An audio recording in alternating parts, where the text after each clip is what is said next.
And we welcome you to John McConnell Stadium on the campus of Conway High School for tonight's senior night. It's Conway playing host to Bryant for the number 2 seed in the 7A Central Conference. I'm Jeff Matthews, joined by Levi Gilbert and Stats Scott Taylor in the booth with me, and we'll have the football game for you in just a little while. But the final home game every year, Levi, that's senior night, and this year it's week 10. Yeah, and what a group of seniors for this football team. I know we're going to see all the cheerleaders and dance team too, and that's great. Love that. But you know, we've been calling the football games. Yeah. So what a group and what a year that they've put together, and a lot on the line still tonight. Well, in a senior group that is very, very tight-knit. They definitely work together. There's no egos on this team. It's a special group of kids, and then they have had a really, really special season, and we're excited to see how tonight goes. A win tonight puts them into the second round of the playoffs, and that would be a home game in week 2. A loss tonight, whichever team loses tonight, will be at home next week against the loser of tonight's Rogers and Springdale game. So we'll definitely keep an eye on that tonight as we go throughout the football game, which again will start in just a little while. We will be meeting our senior cheerleaders, followed by the senior dance team, and then the senior football team members. Then at halftime, the band will be introduced, the senior band members will be introduced, and they will do their traditional performance when they change into the hats and do the really cool thing that always happens. So we'll have all of that for you tonight, and we'll begin with our senior cheerleaders. Doug and Christy Grunwald are the parents of Ellie Grunwald. Good to see them. And they will be introduced here in just a moment. You see Coach Steve Daniels out there as well, the athletic director for Conway Public Schools. Andy Hawkins is the public address announcer. He's in the booth next to us, and he's introducing everyone to what's about to happen, and we'll see Ellie get introduced first. It is a warm night by comparison to a week ago. Last Friday night was freezing at War Memorial Stadium. That is not the case tonight, as temperatures have really risen back up into the 80s in some parts of the state. Not that warm right now, as a little rain shower moved through earlier and dropped the temperatures a little bit, but it's definitely a warm week 10 for both these teams to play in front of. We finally got jacket weather, and now it's gone. For a week. Yeah, now it's gone. All right, now we'll introduce the seniors. Good folks right there, Doug and Christy Grunwald and their daughter Ellie. And she is the daughter, as we mentioned, of Doug and Christy. These are the senior cheerleaders. I know it's a very special night for all of these senior parents. Haley Mims Crawford is up next. She is the daughter of Jeff and Nicole Mims Crawford. And there they are. Haley Claire Mathis is next. She is the daughter of James and Ruth Ann Mathis.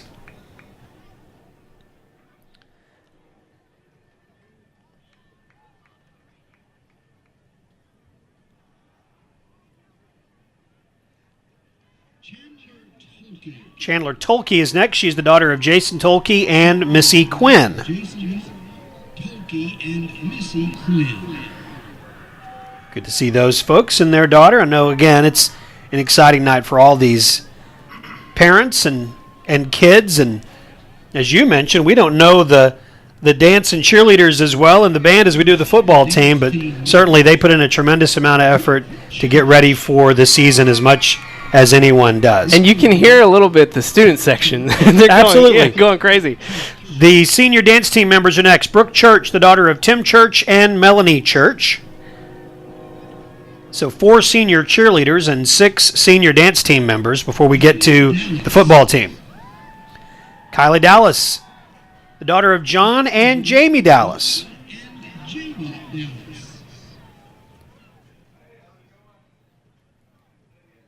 Knew John Dallas when he was much younger. In fact, I think I met John when he was a senior here at Conway High School. How does that make you feel? It makes me feel the age that I am, which is old. Lance and Melissa Johnston, the parents of Mary Dean Johnston. A lot of folks know Lance and Melissa and the work that they've done around here for a very long time. Good to see them with their senior daughter, Mary Dean Johnston. Eliza Kordsmeyer is next. She is the daughter of Kyle and Amy Kordsmeyer. One of the things that I definitely love about this city is that you get to see folks that you know, and you get to see them grow up. You get to see them have kids and get to be a part of some very cool things. Madeline McNamara, she is the daughter of Patrick and Tina McNamara. You know, as Conway has grown, you don't know every family. There was a time when I think every family knew every family. It's not the case anymore. And there's Emily Pennell. She's the daughter of Russ and Julie Pennell. She was in the court last week. Or, well, 2 weeks ago. Talked about her father being the head basketball coach over at UCA. He'll trade that Conway Wampus Cat blue vest for purple for the rest of the season as we make our way into basketball. They'll open at Baylor a week from today. They'll play at noon next week at Baylor. All right, now let's meet the senior football team members. First up, Bryson Allen, the son of Brian and Michelle Allen. Chris Anderson, the son of Shalana Ballard. Chris Anderson, senior who's had a good year. Of course, a great game against Fort Smith Northside. He scored a touchdown in that game, a long touchdown. There comes Tyler Banks, the son of 21 Reasons, the son of Chef Ronnie Banks and Ava Banks. I was going to say, I normally don't see Chef Ronnie without his camera, but he does have it. It's there, right next to Tyler. All right, Eric Branch is up next. We've got a couple of defensive linemen. Eric and Tabitha Branch are the parents of Eric. You see where Eric gets his size. He's 5'11", 203, and Dad's got him by an inch or two, it looks like. Cage Carter's up next. He's the son of Trent and Amy Carter. We appreciate Amy. She is a faithful contributor to the Five Sports Facebook page. She helped us out and made sure we were saying his name right. Look at that big smile. Love it. Yep, Cage, C-A-Y-G-E. Up next, it's Brennan Clark, the son of John Clark and Don Clark. Brennan has been a real spark off the bench when Michael George has needed a breath. Yeah, they're going to have to replace a lot in that backfield next year. Without question. There's Keandre Clay. He has been a staple at right guard all season long. He's the son of ML and Kimberly Clay. Thomas Cloyd, son of Tim Cloyd and Rebecca Davis. Of course, he had that solo, if you will, I think a few weeks ago. It was a lip sync solo, yes. Yeah. Bradley Cormell, son of John and Crystal Cormell. Bradley is the son of John and Crystal Cormell. You know, Bradley's one of those guys, and you'll see their names and hear their names and see their faces as we go along here, but there's certainly a lot of players who we see every week, and they are integral parts of the reason this team is 7-2 and in a position to be the number 2 seed.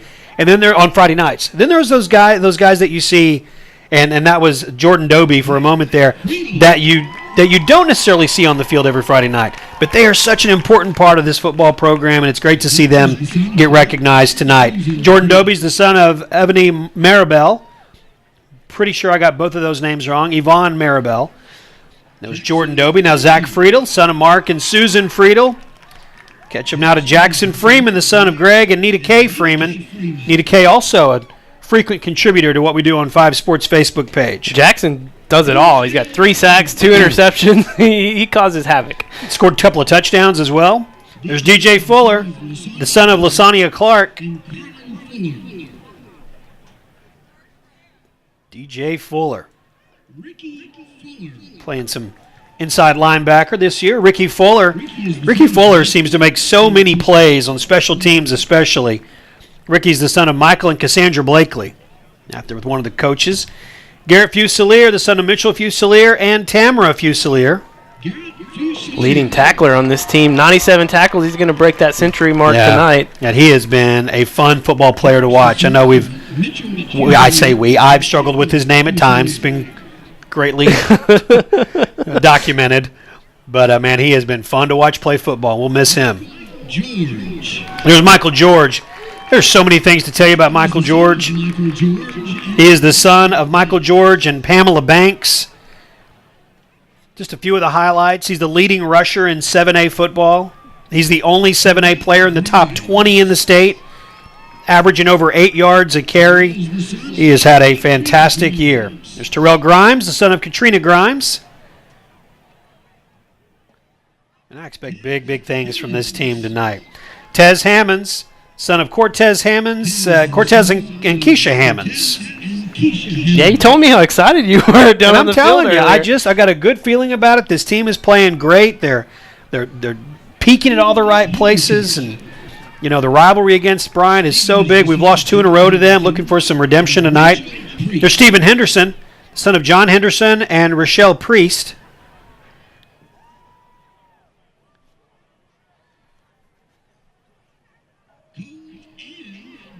There's Cole and Jared Hoover, sons of Dean and Sherry Hoover. Had a chance to talk to Coach Ashcraft yesterday and talked to him about the seniors and some of the guys that don't necessarily get on the field for every single play. And he mentioned the Hoover twins by name as some guys that make big, big impacts when they're on the field. Speaking of big impacts on the field, I'm a big fan of Andrew Rhea. He's the son of Dan and Christy Rhea. And what's been great about him this year is he came back from that injury a year ago. He won the starting job coming out last year and would have been the starting quarterback for 2 years here if not for that injury, but worked hard and won that back. But we have missed that guy, B.J. Jones. He's the son of Kenesha Griswold. He has played some great snaps on defense, and he's been hurt and been unavailable the last few weeks. There's Will Kennedy, the son of Johnny Kennedy and Tracy Smith. He is, what's the current nickname for him? He only does everything. He only does everything. That's right. This is Will Kennedy. There's Matt Lloyd, son of Mike and Kathy Lloyd. What a great addition he has been to this football team. Playing baseball for years, had such great success there, decided to come out and play football this year, and we're all the better for it. Sir Colin Normant, son of Aaron and Laketta Normant. Sir Colin, another one of those players that you don't get to see every single week, but you know he makes an impact on this team. There's our buddy Chris Patterson. I say he's our buddy. I met him once in the Walmart, but he did tweet at us. He did. Well. He has tweeted at us a couple of times. Yeah, good guy. Son of Andy and Melissa Patterson. And I'll tell you, Chris is the guy that was telling me about this senior group and how close-knit they are, and it's been fun to watch. There's Clay Prince, the son of Jeff and Amy Prince. Robert Purifoy, son of Billy and Becky Purifoy.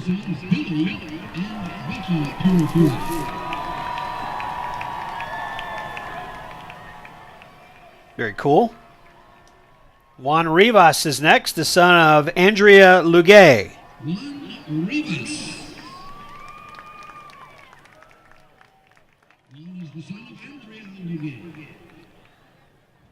One got in last week or 2 weeks ago, made some plays. Well, in the homecoming game. Yep.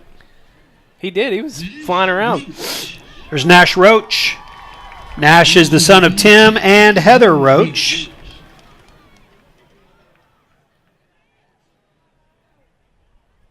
Big smiles, look good. There's Biscuit, Thomas Robertson, the son of Howard and Angie Robertson.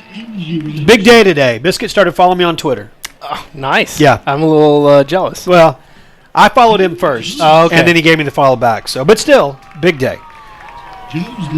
Joe Thomas, son of Hugh and Melissa Thomas. Joe, sure-handed receiver. We'll look to see him get into the action tonight. Yeah, second leading receiver on the team. There's Nate Turner. Here's what I've learned about Nate Turner. Everybody loves Nathan Turner, and rightfully so. He's pretty awesome. Trey and Jessica Miller are his parents. Very cool. Dustin Vangsness. And I will tell you that I don't know if that's correct. Vangsnes. Vangsness. It is correct. Stats coming through with the thumbs up there. Thank you. Son of Don and Shelley. There's Blake Walter. What's a great Conway sports family right there that Blake's from. The son of Marty and Carla Walter. When we sat in the stands at Northside, they sat right next to us and pulled the game up on their iPad and watched our broadcast while we were sitting within arm's length of them. Darnell Washington, the son of Tanika Burrell. It's been fun to watch Darnell play. I had a chance to meet him at the pep rally prior to homecoming. There's Logan White, son of Brad White and Amy Beam. Expect to see more and more of Logan White, and this team is only better with a more and more healthy Logan White. And there's Jordan Wicks, son of Jeff Wicks and Kimberly Maslin. I will never forget that field goal against Southside. and we mentioned it in regards to Matt Lloyd, but Jordan's the exact same. as being a senior who played baseball, is going to play collegiate baseball at Kansas State, and then got a chance to come out and play football this year, has not missed an extra point, 4 of 5 field goals, and that field goal you mentioned was his longest of the year, a 42-yard field goal that he hit that sent the Southside game into overtime. All right, there are your seniors for the dance, cheer, and football team. We will take a break now. When we come back, we'll have the Coach Clint Ashcraft Show, and then our pregame show continues with kickoff just around the corner, Conway and Bryant tonight on Conway Corp Channel 5.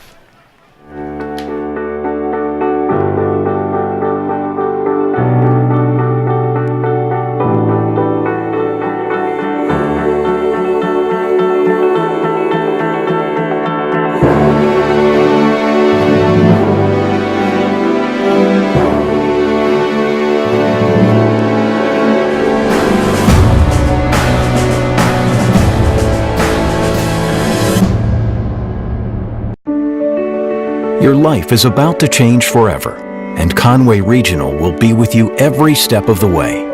We're committed to being the best. That's why our OBGYNs won't deliver anywhere else.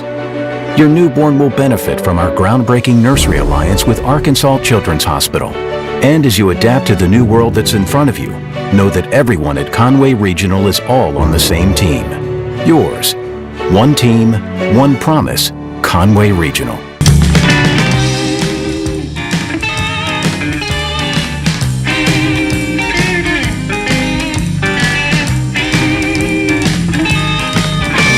Hi, and welcome to the Coach Clint Ashcraft Show. I'm Jeff Matthews, joined by Coach Ashcraft, and we are on the track here at Conway Regional Health and Fitness Center before tonight's senior night game against the Bryant Hornets. Let's first talk about the Wampus Cats' victory at War Memorial Stadium over Little Rock Catholic. Coach, your defense is playing some great ball. We talked last week about multiple weeks of your defense scoring. Last 2 weeks, giving up 3 points. Yeah, they're playing good. I mean, got a good group of guys. They work hard in practice, and man, they get after in the weight room and just having fun playing, and it's fun to watch that. I'm glad you used that word, because that's what I was going to ask you next. I've heard this idea of that the kids are having fun. I talked to Zach Friedel last week. Tell me about one thing. Tell me about the third down, the money down. What's the whole deal with that? I'm sure we stole it from somebody. You know, coaches are thieves, and we just started using that. This is where you make your money. You know, you get off the field on third down, and I've even seen it trickle down now into the junior high guys. Okay. So it's kind of taken over, and like I said, they've embraced it. I've seen it trickle up a little bit too into the stands. You know, you've got parents who are up there doing that. Yeah, I mean, everybody knows. You know, this is it. You stop them here and force them to punt. You get the ball back to your offense, and that's what you want. Otherwise, let's talk about the rest of the game. Defense played great, obviously, but your offense continued to do what your offense does. Saw Andrew Rhea complete a lot of passes, and the ones that were incomplete most of those were drops. He threw the ball really well. Yeah, he had a few drops, you know, or his numbers even would have been better than they were. They were doing some things run game wise. We knew it was going to be feast or famine. We were going to gash them, or they were going to hit us at the line with a lot of their twists and stunts and things. You know, our offensive coaches told them all week that's how it was going to be, and that's exactly how it turned out. This game against Bryant's for the number 2 seed. People know what that means. That's a bye week. That's on to the second round at home. With a win, with the loss, you're at home in the first round of the playoffs. A couple of weeks ago, when Bryant lost their starting quarterback, people thought, well, this isn't the Bryant team that they once were. But Metters is a good sophomore quarterback. Yeah, he's mobile, creates a lot of plays. If he gets flushed out of the pocket, he keeps the play alive. Man, they've got skilled kids spread out all over the field, which really helps him. He can throw it up, and they got some guys that can go get it. And they're good defensively. You know, I think they're probably one of the better defenses we've seen. It's going to be a challenge, and I think our kids are looking forward to it. They know it's going to be a battle. You mentioned the fun on the defense. It seems like your whole team is having fun. They're playing with the confidence. At least it seems that way from the press box. Yeah, I agree with that, and it starts in practice. You know, tempers flare a little bit here and there in practice, but for the most part, you know, our guys are enjoying being around each other. One side of the ball is messing with the other side during practice. And like I said, it makes it fun. It's enjoyable. The one thing that changes every year is your group of seniors, and this is their senior night. Talk about those guys just a little bit. We talk about a lot of them, the Michael Georges, the Will Kennedys of the world, but talk about some of those other senior guys that maybe don't get to play a lot, but are there every single day in the classroom, in the weight room, on the field for practice. Who are some of those guys that stand out? Well, you know, we're blessed to have 38 seniors, and you know, a lot of those guys are making plays on special teams. May not be a star on offense or defense, but you know, the Hoover twins, those two guys on kickoff team, it's like every time we get up off the kickoff pile, they're in the middle of it. So there's seniors everywhere contributing every day in practice, and everybody's got a hand in the success we've had so far. And good character guys, too. Yeah, I mean, we've really had no issues. Yeah. A couple of things here or there we've had to deal with, but nothing major. And it's just, like I said, it's a great group of guys, and they're a pretty special group. I know they're ready to kick it off. I know you are. Oh, yeah. We're ready No to doubt. go. Conway and Bryant coming up on Conway Corp Channel 5. Fitness is about so much more than exercise. It's a catalyst for positive change, and it affects every aspect of your life. Conway Regional Health and Fitness Center is your source for comprehensive medical-based health and fitness programs. Dedicated to improving the wellness of those within our community, we offer something for everyone in the family. Conway Regional Health and Fitness Center, over 20 years of health and wellness in our community.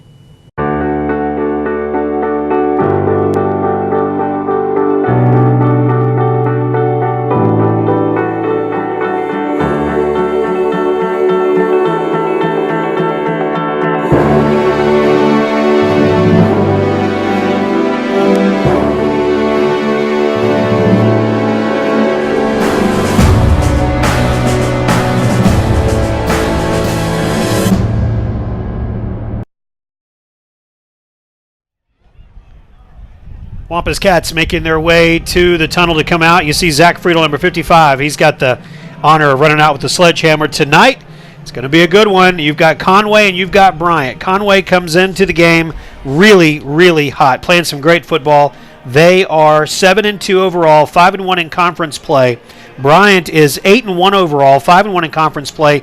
Both teams losing to North Little Rock. North Little Rock won last night, so they had an undefeated regular season. They are the conference champs, number 1 seed. The winner of this game is the number 2 seed and gets next week off before hosting a home game 2 weeks from tonight. A tremendous amount to play for, Levi, and 2 really good football teams. Yeah, so much on the line tonight. You've already said it, right? That first round bye. And that is a big deal, especially for Conway, who is so predicated on the ground game. And that all season long, you got some tired offensive linemen over there. Michael George could use some rest. So this is a big deal. Getting that first week bye gives your team time to just recover and get ready for that second round home playoff game. And you get a week to prepare for whoever you're going to play. The way that the schedule, or the way the bracket looks right now, is that the winner of this game will be the 2 seed, as we mentioned. They'll play the winner of the West 3, which is going to be Fayetteville, and then whoever the 6 seed is from the Central, and that could be Southside, Central, or Catholic. And so the likelihood is that would be Fayetteville. Fayetteville here would be a whole lot better than anywhere else. And so if a win tonight puts you through to that next round, a loss would put you at home against the loser of Springdale and Rogers playing tonight, and then on the road at either Bentonville or Bentonville West. Obviously, everything is predicated on what happens tonight, but the thing is you've got it right in front of you. You've got it right in front of you, the chance to win this game, have a great end of the season, and be that number 2 seed. And on top of all that, just the chance to beat Bryant. Yeah. Who, Conway and Bryant, anytime, doesn't matter if it's basketball, baseball, volleyball, whatever, they do not like each other. No, it's a great rivalry. Cabot's a longer rivalry, but this Bryant rivalry is intense. It's very intense, and as Levi mentioned, it's that way in every sport. I know that the student sections have had some fun with each other on Twitter this week, so that's always fun to watch how that all plays itself out. The captains are at the middle of the field right now. The captains for tonight's game for the Wampus Cats, they are seniors as they always are. It's B.J. Jones, number 32. Number 75 is Nate Turner. Number 16, Joe Thomas. And number 18 is Jackson Freeman. Those are the 4 captains for the Wampus Cats. Levi, every week you've got concerns, you've got worries. What do you have tonight?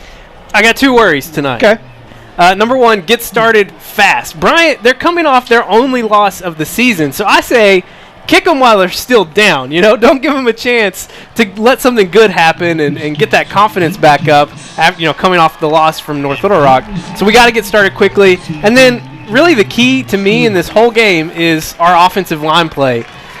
Obviously, we like to run the ball, but I'm talking even more so in the pass blocking. Yes. Because this defense, especially this front 7 that we're going up against tonight, probably the best in the state, definitely the best that we've played since North Little Rock, and they're going to try and stack the box and keep Michael George at bay. So this offense, they're going to have to open up the field with the passing game.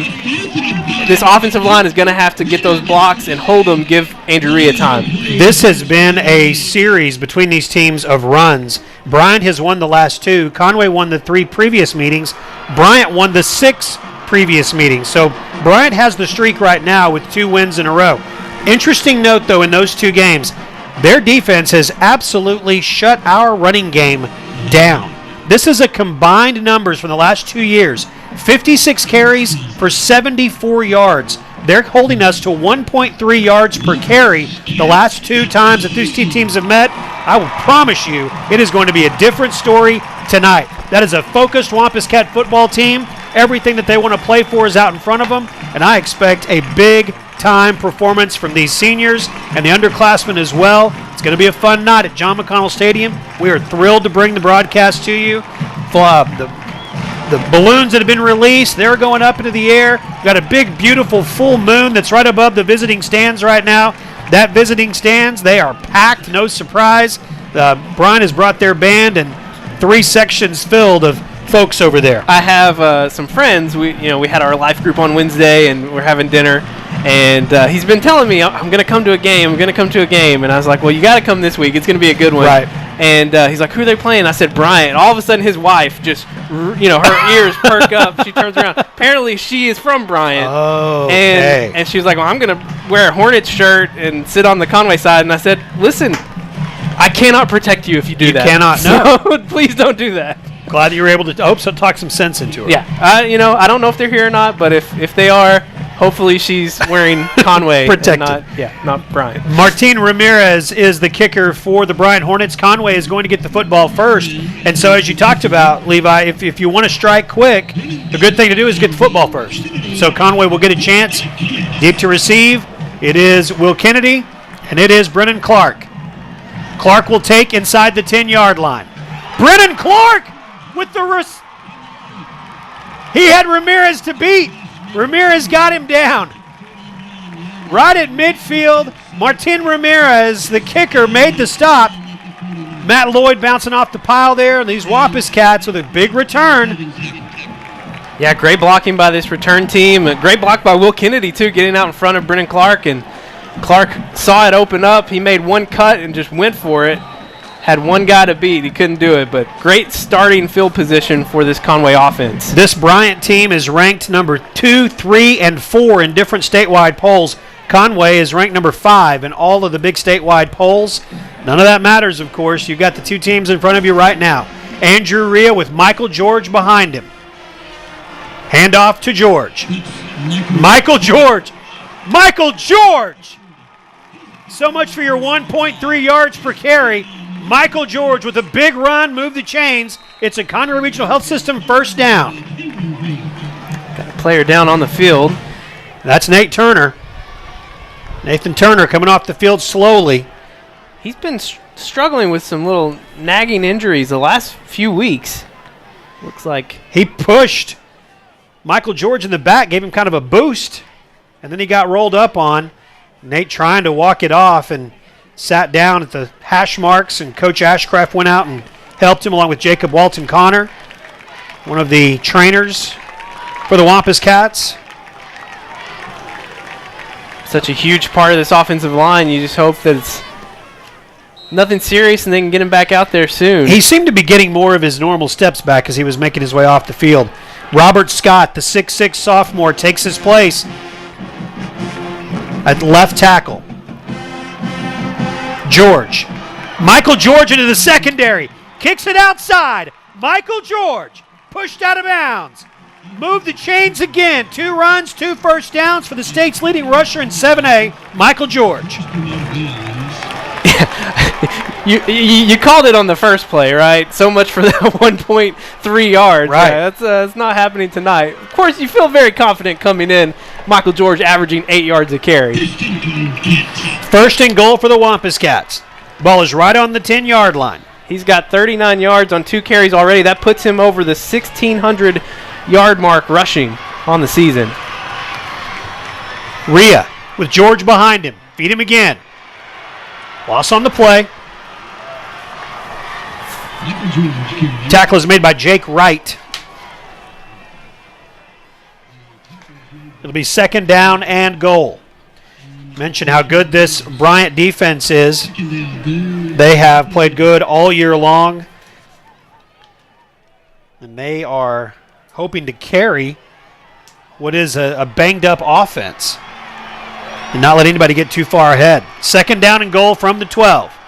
Rhea will roll right and throw. Touchdown, Wampus Cats. Will McKenna, he came back for it and made the catch. The Cats needed to strike early, and they did.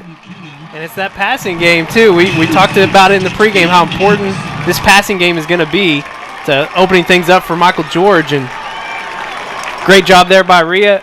He's so athletic. You can get him out on the run, especially to his right. He can make those throws. Will McKenna scored a touchdown last week against Catholic, had a huge game, 7 catches, 115 yards, his 4th touchdown catch of the year. And Jordan Wicks on to attempt the extra point. And the Cats take an early 7-0 lead. The defense gets their chance next. We'll take 30 seconds and come back on Conway Corp Channel 5.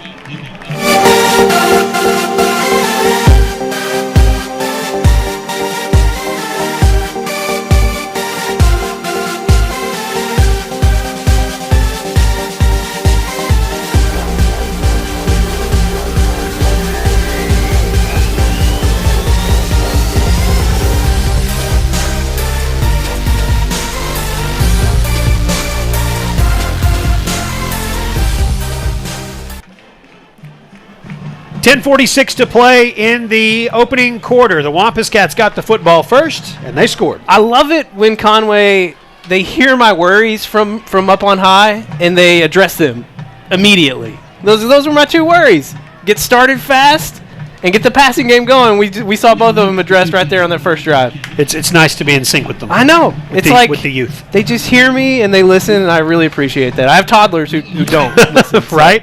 I've got teens and preteens that don't. So, yeah, let's enjoy this while we can. Jordan Wicks will kick off. Inside the 10-yard line, it is taken. It was a big return by Brennan Clark that started things for the Wampus Cats. Andrew Hayes tries to do the same for Bryant, and he will not. There's Jared Hoover making the stop. Some big hits. Very big hits. Sure. Watch this defense. The guys with their hands down will be Zach Friedel, Terrell Grimes, and Jordan Doby.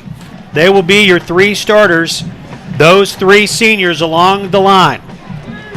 Matt Lloyd, Blake Walter, Garrett Fusilier, Jackson Freeman are your linebackers. Tyler Banks, Darnell Washington on the corners. Roman Aaron, Will Kennedy. They're your safeties. Bad snap. Fallen on by Jake Metters. He is their sophomore quarterback. Metters in for the injured Ren Heffley. Heffley is a star in the making. His brother plays collegiate ball. He started at Pulaski Academy and transferred last year. And he was going to be a good one, and he will probably be back for the playoffs, but not available tonight, at least not starting tonight, as Jake Metters takes the snap and loses 7. Second down and 17. Whistle. That's going to be against Bryant. This is what that fast start can do for you, because it puts pressure on Bryant. Again, coming off their only loss of the season, a lot at stake tonight on the road. Now they're down 7-0 that quickly, and we've seen it in 2 consecutive plays here. A bumbled snap, and now an offsides penalty, and you're 10 yards back already. Buck James is the head coach of the Bryant Hornets. Metters rolls left and wants to throw. Incomplete. It's going to be 3rd down. Here comes that money down. It's a big one. 3rd and 22. Tyler Banks in the coverage. 21 reasons over there, making it hard to find an open receiver. 3rd down and 22. Coach Ashcraft told me, and I heard a couple of other interviews he did this week, and he used the word fun. You heard him say it like 3 different occasions, that this team, especially this defense, has fun. And they're having fun right now. It's fun to win, and it's fun to play some good football. 3rd and 22. 5 wideouts for Metters. He rolls right, and throws. Jackson Freeman, his third pick of the year. Jackson spins, and he's down at the 10-yard line. The Wampus Cats get the turnover. Jackson Freeman does it again. And this all starts with that great offensive possession from Conway, going right down the field, scoring quickly, puts all this pressure on Bryant. They have 2 negative plays, and then just trying to force something on 3rd and 22, throw it right to the guys in blue. Jackson Freeman had scored twice this year already, was looking for a third one there. Instead, he puts his team inside the 10-yard line. It is 1st and goal from the 9. And that was about the same spot he was 2 weeks ago when he picked it off and returned it for a touchdown. 9:41 to play in the opening quarter. Some fun things going on here with the formation. Flag comes in. Saw some movement on the defensive line that we hadn't seen, and now we'll change offensively. Well, I know my heart's beating fast. My adrenaline's pumping. Your heart was beating quickly before the game even started. You know, that's true. I could not wait for tonight. Could not wait for tonight. I know these guys in blue are the same. Hopefully they can handle it better than me as a grown man. 1st down and 14. 1st and goal from the 14. Same movement. Everybody kept their spot. Robert Scott is still out there for Nate Turner. Rhea hits Michael George. Michael brought out of bounds. I like the idea of that play, getting someone in motion, letting Rhea roll out to his right. We have a lot of success when he does that. But it's interesting to see new wrinkles in Week 10. In Week 10, that's right. And Brian Rainey's done this for so long. I was watching a couple of our broadcasts of the Conway Bryant game over the past 2 years, and we mentioned that same thing, that you just see new things. And Brian does such a great job with this offense and holding his cards close to the vest. Rondell Messer made the stop for Bryant on that last play. It's 2nd and 11. We'll go on the ground to Michael George. Michael, following his blockers, now pulls away, still on his feet. Touchdown! Touchdown, Michael George! His 20th rushing touchdown of the year. Never quit. And that's what he's so good at. He keeps those feet moving. He never stops, even when you think he's down. Oh, look, man, so close to that knee going down, but he just keeps on going. Only Michael George could do that. Jordan Wicks on to attempt the extra point. 8 minutes and 54 seconds to play in the opening quarter. We've played 3 minutes and 6 seconds, and the Cats are leading. Jordan Wicks, extra point, is good. 2-touchdown lead for the Wampus Cats, 3 minutes into the game. I'll take it. 30 seconds and we're back on Conway Corp Channel 5. There's a lot to love about the natural state. We should know. Arkansas has been our home since 1932. Since then, First Security has added locations, services, and solutions. And we're still growing. Not outside of the state, but deeper in. We invest in our home, your home. Communities, families, and Arkansas businesses. Like you, we're proud of our home state. And we're proud to be only in Arkansas. First Security, only in Arkansas. Jordan Wicks tee it up and kick off. Cats are on top 14-0, just a little over 3 minutes into the game. I'm a little breathless over here. Right? It's exciting. Fast. You mentioned earlier how this team, they're having fun. And it's the same thing that I tell people in the community when they ask about, how's Conway doing this year? I'm like, well, they're winning. Yeah. So it makes it way more fun when they're winning. The return goes nowhere.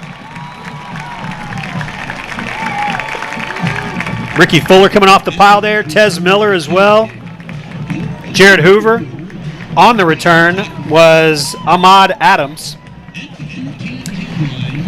1st and 10. Bryant. This kickoff coverage has been really solid all year. They gave up the touchdown to Cabot a few weeks ago.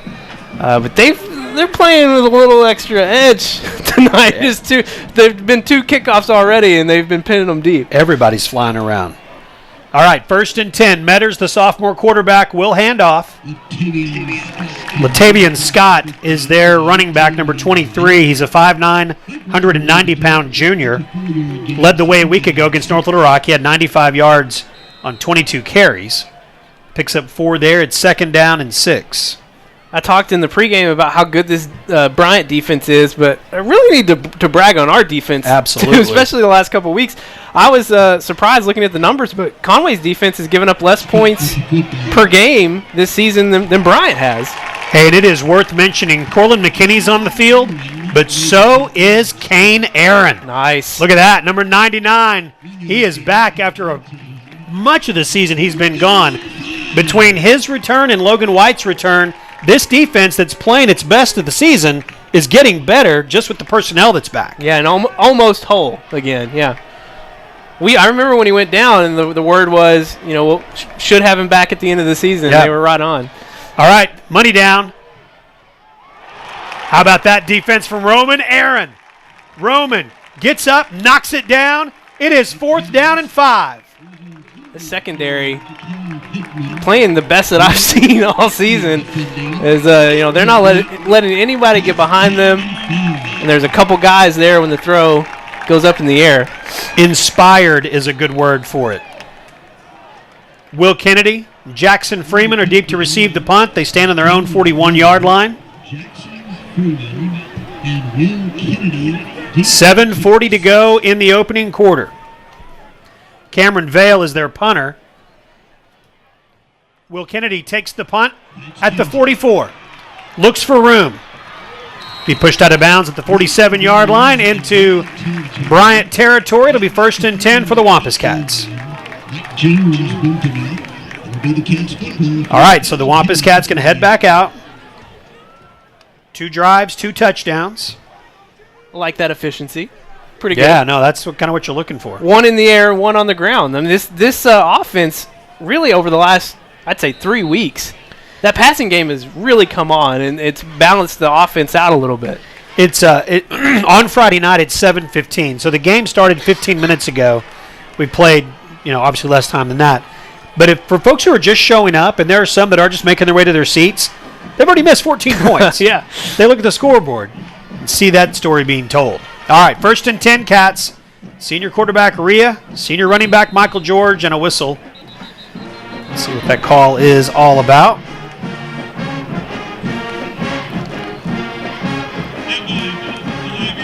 Delay a game against the Wampus Cats. Hate to see that at any point, but especially on 1st down coming out of a change of possession. Yeah, if there's one negative to take here in the first quarter, it's been the fact that this Conway offense already 2 penalties and offsides, illegal motion, and then delay of game. Delay of game is a hard one to swallow sometimes. George right up the middle, nowhere to go, runs into Kawan Robinson. Kawan Robinson is their impressive defensive lineman, just helps Michael George up there. He's 6'3", 300 pounds. He started every game a year ago in his first year to ever play football.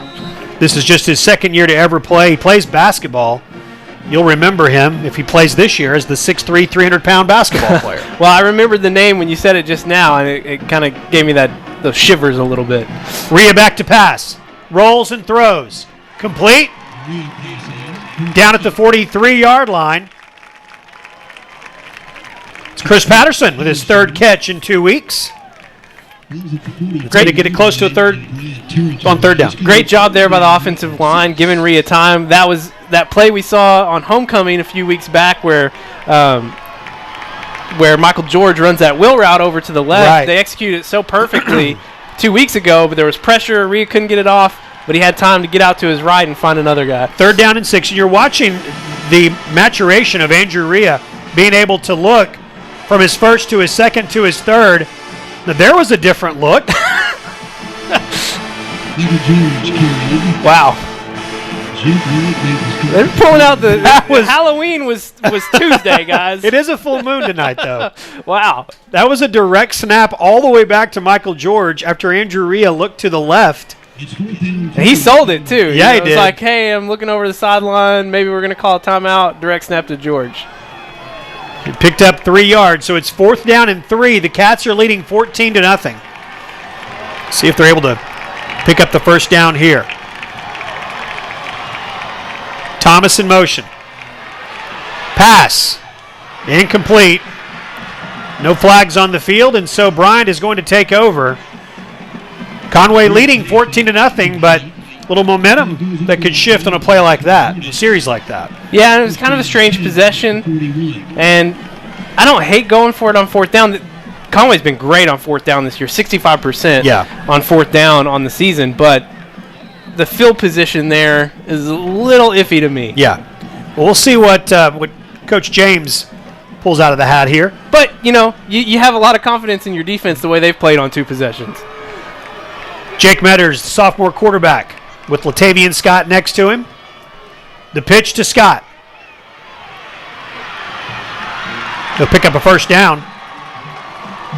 Garrett Fusilier, Terrell Grimes, Kane Aaron in on the stop. But they will move the chains. 1st and 10 at the 48-yard line, and they'll play fast. Yeah, you're not kidding. It is good to see 99 back on the field. Absolutely. Kane Aaron is who we're talking about for the Wampus Cats. A 6 foot, 191 pound, and just an athlete. Scott runs into the aforementioned Kane Aaron. Blake Walter there also. Jackson Freeman helps out on the stop. It's 2nd down from the 45-yard line. Again, what's at stake tonight? A week off and home in week 2 of the playoffs, most likely against Fayetteville. I don't want to Fayetteville versus somebody next week, but that Fayetteville team's playing pretty good ball right now. Yeah. So it'll be home in 2 weeks, which is very, very important. Time to get some people healthy. Metters looks deep. Pass is incomplete. Tyler Banks was there in coverage. Pass was intended for Randy Thomas. Thomas is fast and had a chance to bring down a juggling catch, but was unable to. Well, a really good job there by Banks is he stays in step, gets that head turned around just in time, and almost makes a really great play on the ball. Here comes the money down. I was telling Coach Ashcraft that even the parents are doing the money sign in the stands some now. 3rd down and 7. 4:37 to play in the first quarter. Metters will pitch to Scott.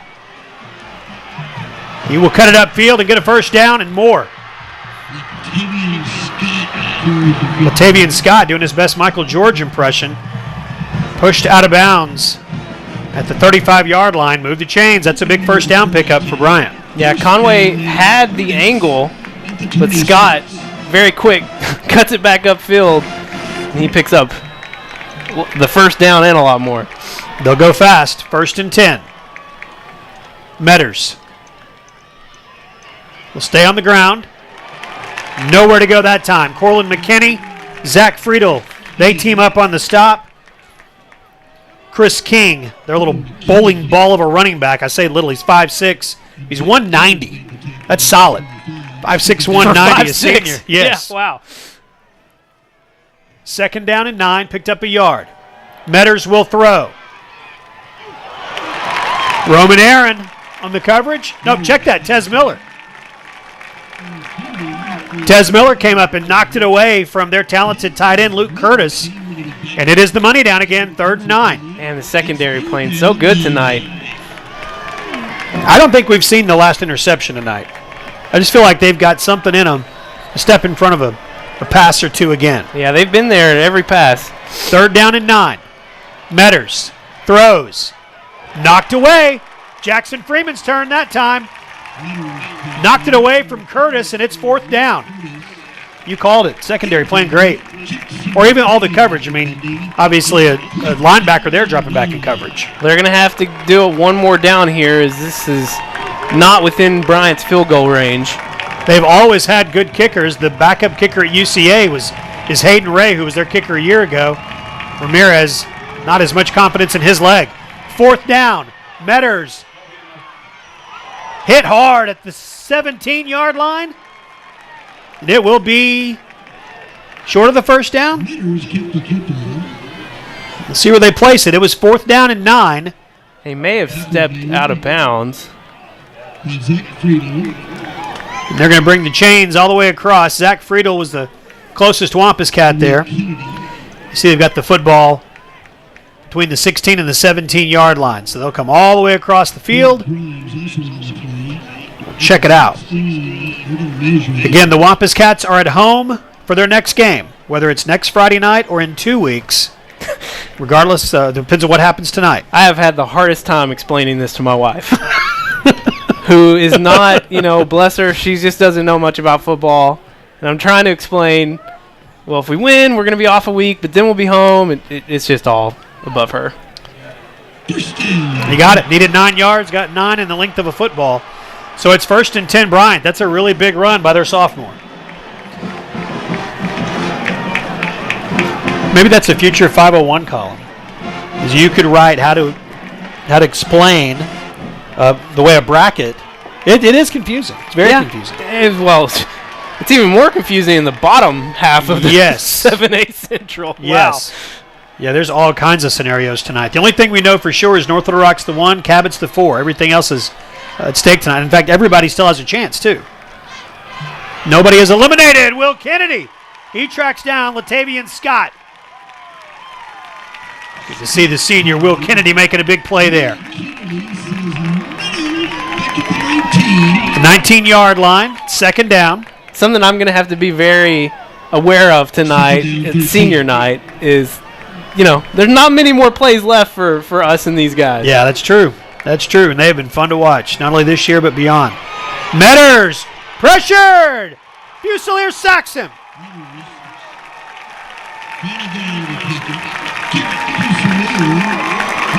It'll be 3rd down and long. The hammer coming from behind. And look at this closing speed, too. He picks it up, gets his 3rd sack on the year. Getting close to the century mark in stops. Came in with 97. Whistle. There's a flag that came in. Oh, timeout's going to be used by Conway, it looks like. All right, we'll take it with them. 3rd down and 16 when we come back. 30 seconds, and we're back on Conway Corp Channel 5. Helton's Wrecker U-Haul has the service you need. Whatever the automotive problem, Helton's has the diagnostics to repair it. If you're moving across town or across country, Helton's is your #1 choice for U-Haul in Conway. We have a wide selection of packing supplies for every aspect of your move. Also, we sell and install hitches. Call 327-469-6 for a quote. At Helton's Wrecker U-Haul, we are always on our toes. Give us a call at 327-7681. 14-0, Conway has the lead. Bryant has picked up a couple of big 3rd downs. Big 4th down play as well. And it is another 3rd down play coming up, 3rd and 16. Yeah, I like the timeout here. Trying to settle your defense down a little bit. This is a big 3rd down. I know it's 3rd and long, but you just don't want to give up a 1st down. You want to hold Bryant to 3 points here. Well, and like we've already seen, if they don't get much here, it's likely another play. I mean, they're not as confident in their field goal kicker as they have been in the years past. So we'll see what happens. First of all, though, 3rd and 16 from the 22. Metters with Scott behind him. Bobbles the snap. Throws. Complete. Murray makes the catch and is in the end zone. Brandon Murray. He scored a big touchdown against the Wampus Cats a year ago.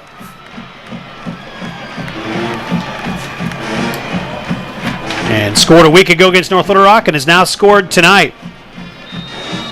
Buck James and the Hornets took advantage of that timeout to drop a good play. Yeah, if there's one area that this pass defense has been a little suspect pretty much all season, it's been right in the middle. And Metters finds his man on target. Ramirez extra point is good. And with 2:42 to play in the first quarter, Conway's on top 14-7. 30 seconds and we're back on Conway Corp Channel 5. Your life is about to change forever, and Conway Regional will be with you every step of the way. We're committed to being the best.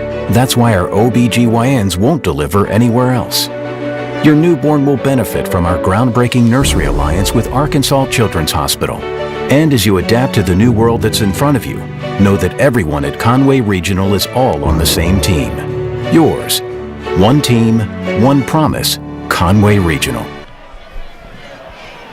Wampus Cats special teams on the field to receive the kickoff from Martin Ramirez.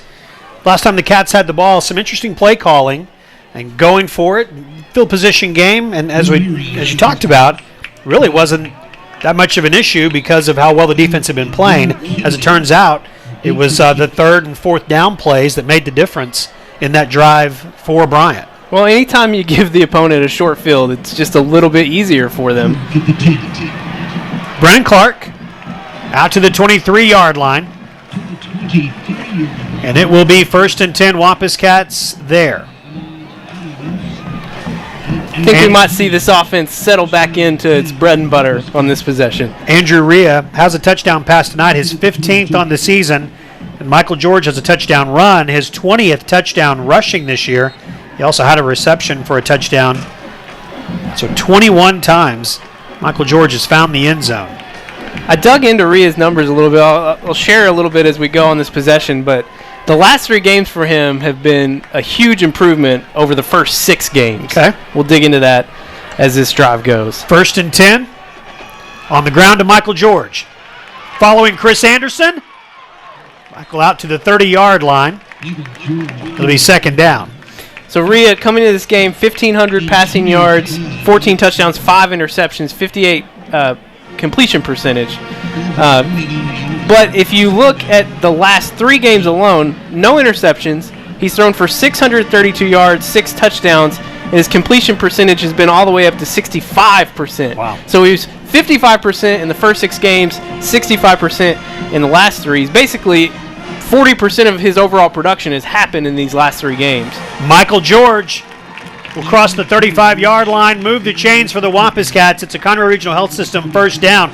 Will McKenna hobbled off before that last play, and he is walking very gingerly. If he cannot go, that is a big loss for the Wampus Cats already tonight. Nate Turner at least has not been back since he was injured. He's trying to stretch out on the sidelines, but Robert Scott is in at left tackle. Stand on the ground to George. He'll run into Kawan Robinson and others for Bryant. Also on the stop, Jacob Neal. And it is 2nd down and 9. Yeah, watching Nathan Turner like a hawk over here on the sidelines. Yeah. He's going through some little practice moves over here. Michael George into the secondary. Michael George, one man to beat, and he will.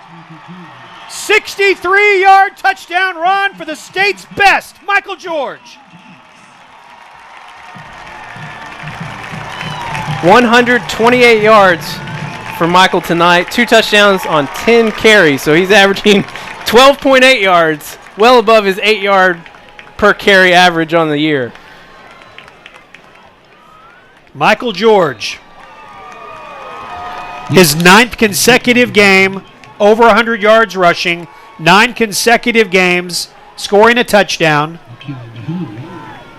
and a 100-yard first quarter. Jordan Wicks, his 3rd extra point of the night, his 50th of the season, and it's 21-7. The Wampus Cats have the lead. Conway about to kick the ball back off to Bryant. We'll take 30 seconds and come back on Conway Corp Channel 5.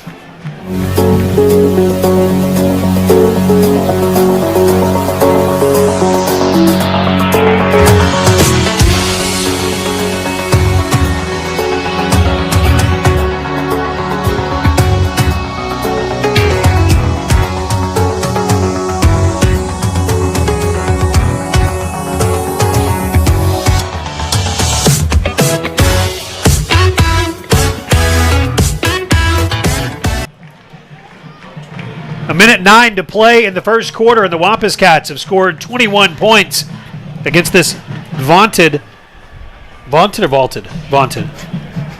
I don't care. I don't care. We're up 21-7. I don't care, Levi.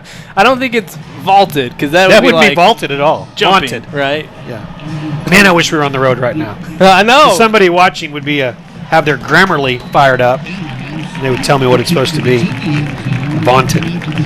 Anyway, they had a really good defense, and we've scored 21 points in the first quarter. That makes me happy. You should be happy, and I'll tell you who else is happy. Michael George. Right. 10 carries, 128 yards, and 2 touchdowns. He's gone over a few milestones tonight. He's gone over 1,600 yards rushing, which he might actually be close now to being over 1,700. Yeah. I'll have to check my numbers here in a second. But he's also gone over 20 touchdowns, rushing touchdowns at 21 now with that second one here in the first half. And over 200 carries on the season, so averaging 20 carries a night. So we talked about a workhorse. It was not the case a year ago where they had a 4-headed monster at times. He has definitely been the workhorse, and rightfully so. That man is their workhorse. It's Latavian Scott. Zach Friedel makes the stop. It's second down. Under a minute to play. Clock running. You see it there on your screen. Great job by the crew in the truck downstairs. Our camera guys upstairs. They'll be capturing all the sights and sounds of halftime as well when the Wampus Cat Marching Band has their senior night performance. Flag on the play. Darnell Washington, Will Kennedy there to bring down Latavian Scott. We'll check the flag. Yeah, I think it was against Darnell Washington. Hold out on the edge. Cats up 14. We've talked about at times this year winning and winning by 13 or more because of the tiebreaker. Obviously, that's not in play tonight because these two teams are tied with 5-1 records. The winner will be 6-1, loser will be 5-2, and so the way it's all going to shake out is pretty clear cut. Winner gets 2, loser gets 3.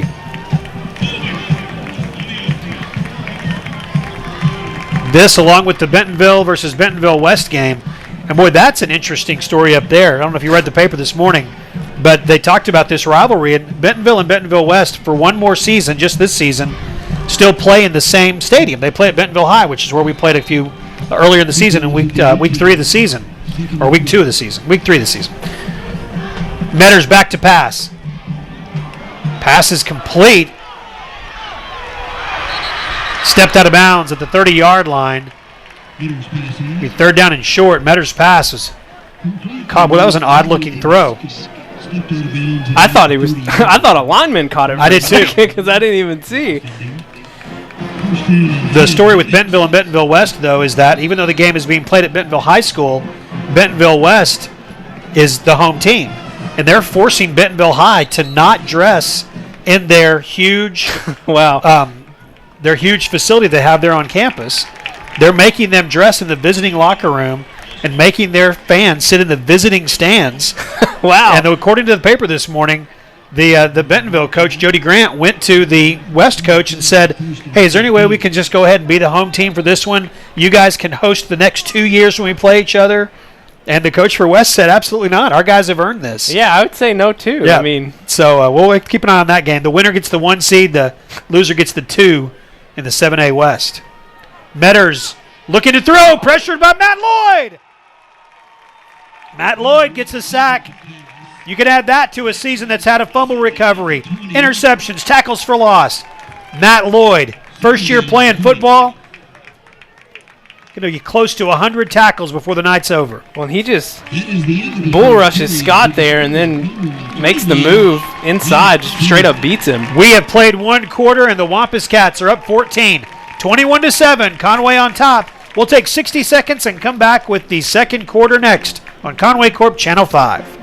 My husband and I are clients of Mr. Jim Counts at Legacy Fencing. He presented us with several options in design, materials, and pricing, and we chose the option that was best for our budget and our project. Very rarely do quality, affordability, durability, service, and beauty come in one package, but that's just what we got at Legacy Fencing. Legacy Fencing, it's fencing for a lifetime. Looking to make your truck stand out from the rest? US Truck offers a variety of accessories to fit your needs. Tonneau covers, camper shells, toolboxes, bed liners, Nerf bars and running boards, trailer hitches, lift kits, and much, much more. We offer top quality products at a fair price with installation available. Oh, and ask about our military and senior discounts. US Truck Accessories, 1335 East Oak Street in Conway. Work hard, play hard. Start of the second quarter. On the first play of the second quarter, going to be a pitch to Latavian Scott. Terrell Grimes will make the stop there. 21-7 is our score after 1 quarter of play. Another big third down coming up for this Conway defense, and Stats brought up a good point during the break. You got to keep blitzing this sophomore quarterback. Yes, Jake Metters. He's a sophomore. Blitz him. And only playing his third game as a starter. They're showing blitz again. Now they'll back off a little bit. 3rd down and 14. Metters throws. Catch is made, but won't get anything out of it. Darnell Washington brings down Randy Thomas, and it is 4th down. To Thomas. Darnell Washington defending.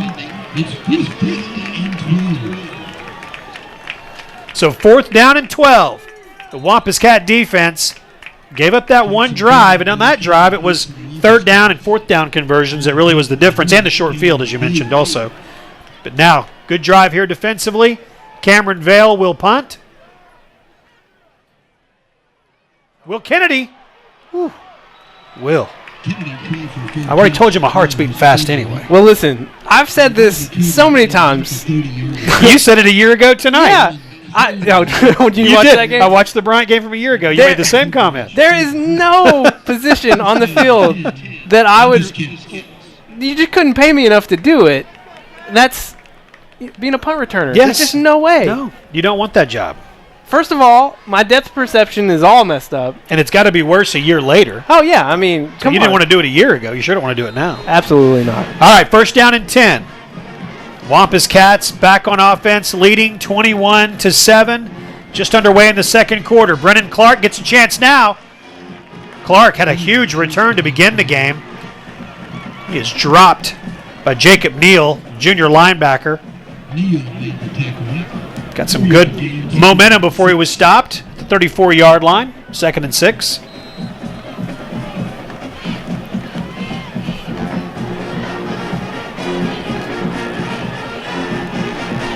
Nick Richmond, wide to the near side, single coverage with Nick. Back on the ground, Brennan Clark. It will be 3rd down. Personnel update to tell you about. Probably saw it before we said it, but Nate Turner's back on the field. Number 75. He was moving well on that last possession, going through his little exercises on the sideline. So glad to see him back out there. Such a huge part, crucial part of this offensive line. Without a doubt. That left tackle, they made a whole movie about it. Blindside. All right, 3rd down and 6. There's going to be 3rd down and 11. As I believe Chris Anderson jumped. So 3rd down and 6 becomes 3rd down and 11. The Bryant Marching Band is here, directly across from us, which you can probably tell. Our crowd mic is pointing that direction where they are. Our band, when they play, shoots across the field or down the field instead of across, and so don't hear that quite as clearly. 3rd down and 11. Rhea finds Brennan Clark, and then Brennan Clark not able to do much. Jake Wright stops him. And it will be a loss on the play back to the 25. And another drive that stalls, backs up. Now Will Kennedy on to punt.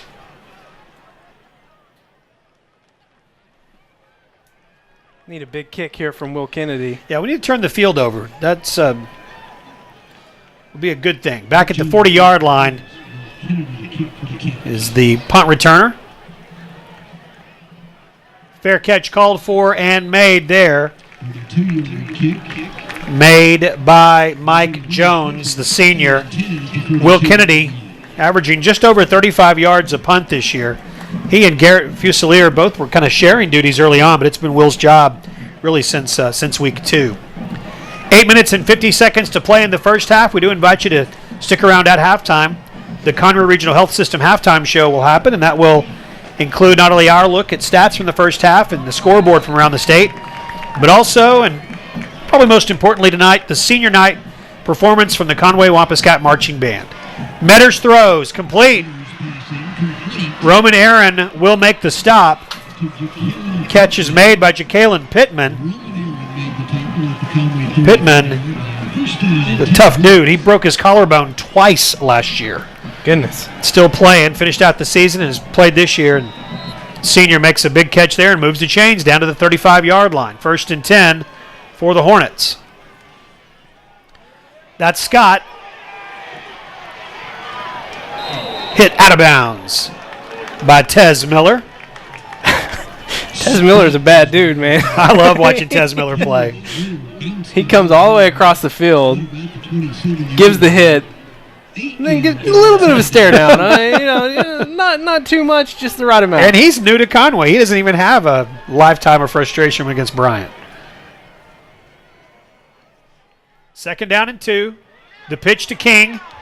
He'll turn it upfield. Slide down at the 18-yard line. Give Matt Lloyd credit for the stop. It's 1st and 10. Defending, it's at the 18, 1st down and 10 points. It's Bryant offense moving the ball down the field on this drive. Yeah, I'm picking up that pace too. Got this defense kind of on their heels a little bit.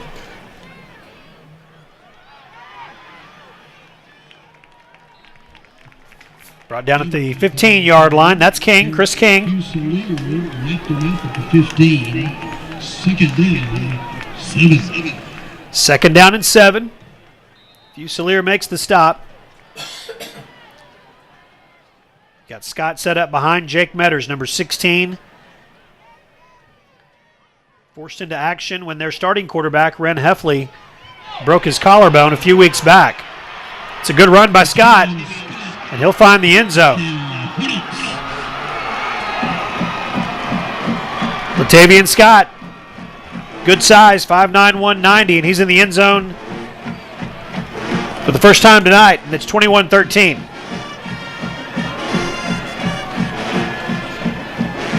Good job by the Bryant offensive line as they seal the edge over there on the left, lock down that defensive line. Then it was really just kind of a one-man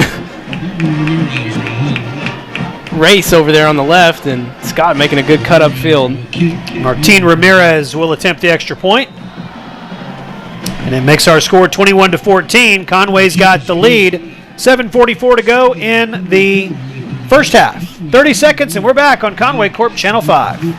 Steve's Auto Center is Central Arkansas's most reliable auto repair and recovery company. Our state-of-the-art facility in Conway is your one-stop shop for everything automotive. With over 80 years combined experience, our certified technicians are known for expert workmanship and attention to every detail. We also provide the area's very best towing and recovery services. We take great pride in our work, and your satisfaction is 100% guaranteed. Come to Steve's Auto Center for all your automotive needs. 21-14 is our score. You see the Wampus Cats getting ready to receive. Martin Ramirez will be on for the kickoff following the 15-yard touchdown run by Latavian Scott. Conway up by 7, about to get the ball back. Will McKenna is still on the trainer's table. Talked about Nathan Turner being back on the field. McKenna's got his left knee bandaged up and iced.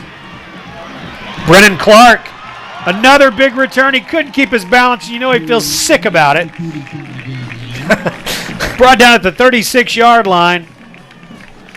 Pounding that ground. Yeah, he had a great return for the opening kickoff and a good one there that could have almost been great.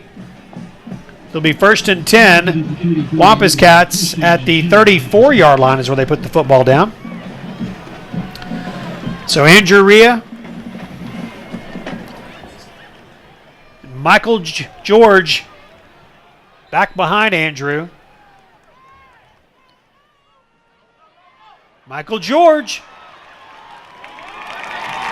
runs backwards for 2 more yards, enough to move the chains. The Conway Regional Health System first down. Ball at the 46. A wise man once said, I just keep giving it to Michael George until they stop it. I think that may have been you during a break. It may have been, yeah. I'm no offensive coordinator or offensive coordinator for that matter, but man, he's had such a great year. Slowed down there for no gain. It'll be 2nd down. Austin Bailey on the stop for Bryant.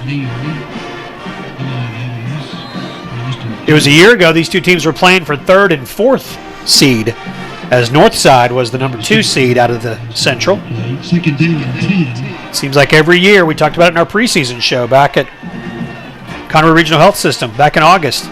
This game always comes down to something important. Third down, loss on the play. Stop made by Antonio Rice. And it's third down. Yep, we're going to have to see something out of this passing game. 41% on the year on third down. So far tonight, 0 for 3. Joe Thomas in. He'll go to the left. Will Kennedy's in the slot on the near side. Taking the spot of Will McKenna, who is not available. He's on the trainer's table right in front of us. Ria's pass. Complete to Will Kennedy. What a fantastic route. He only does everything. That time he ran a 12-yard route when they needed 11 yards. What a route and what a throw by Andrew Ria. That's a long pass. Under pressure the entire time. He takes the hit. He knows he's going to get hit. And like you said, yeah, that is a long pass across the field. And he puts it right on the money for Will Kennedy. Ria, man, he's played great. I love the research you did that documented that of these last few games. Michael George, no gain.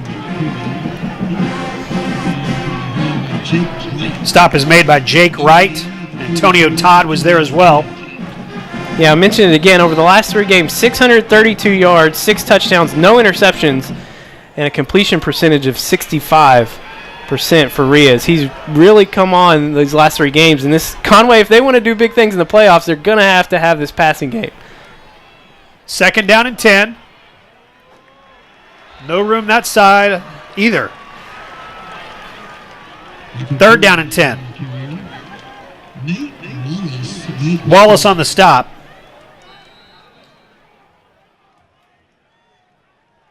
This is a good Bryant defense. We've talked about that quite a bit this tonight. Third down and 10. They've given up 21 points. Hopefully, as a Conway fan, we'll see a few more put on the board for the guys in blue. I think we might see this same route from Will Kennedy. Timeout going to be used by the Wampus Cats. Just under 5 minutes to play in the first half. We will take a timeout with the teams on the field. 30 seconds and we're back on Conway Corp Channel 5. Fitness is about so much more than exercise. It's a catalyst for positive change, and it affects every aspect of your life. Conway Regional Health and Fitness Center is your source for comprehensive medical-based health and fitness programs. Dedicated to improving the wellness of those within our community, we offer something for everyone in the family. Conway Regional Health and Fitness Center, over 20 years of health and wellness in our community. 4:59 to play, just under 5 minutes to go in the first half. Talking about this defense for the Hornets. They gave up 25 a week ago to North Little Rock, but then you go back through the last few games, 10 to Cabot, 19 to Southside, and we know how good that Southside offense is. 20 to Central, 17 to Catholic, 12 to Northside, and we know how good that offense can be too. So this defense is good. They've played some good games. 21 points they've given up tonight. Well, I knew once their quarterback went down a few weeks ago and they kept winning, I was like, well, right, there had to be a reason. Yeah, they must be pretty good defensively. Third down and 10. Ria looks to throw. Steps away from the pressure and can't step away from the second wave of it. And it will be fourth down. This defensive line getting the best of our offensive line right now. Kawan Robinson, Bryce Thomas, Austin Bailey, those guys making some big plays. So it's fourth down. Will Kennedy will be called on to punt and hopefully pin them deep. Thomas Cloyd coming off, grabbing his left shoulder. Yeah, and he's not able to lift that left arm. Jacob Walton Connor, the trainer for the Wampus Cats, has been too busy tonight in Week 10. High punt. Fair catch called for and made inside the 5-yard line. Oh, and got a flag coming across the field. That is Mike Jones that makes the fair catch. We'll see what this flag is about. Might have been a little extracurricular activity going on. Well, there's no reason for that. No place for it anytime, but especially tonight. You do not want to make mistakes that cost yardage. Especially after you do such a great job right from Will Kennedy there, pinning them within their own, 5-yard line? Where I don't know, didn't see where the ball ended up, but yeah, he caught it inside the 5.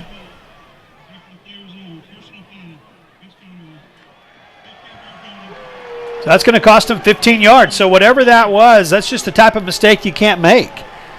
And as good a year as the Cats are having and scoring 21, we've talked about it, this is a one-score game. And 15 yards can make a big difference. So the ball's now at the 20-yard line instead of the 5-yard line. And this opportunistic Wampus Cat defense needs to create some opportunities here and make some stops. 4-13, 4-12, 4-11. Clock will run with the snap. Scott forced out, and Tyler Banks be the first Wampus Cat there. Going to keep him in bounds, so the clock will run below 4 minutes.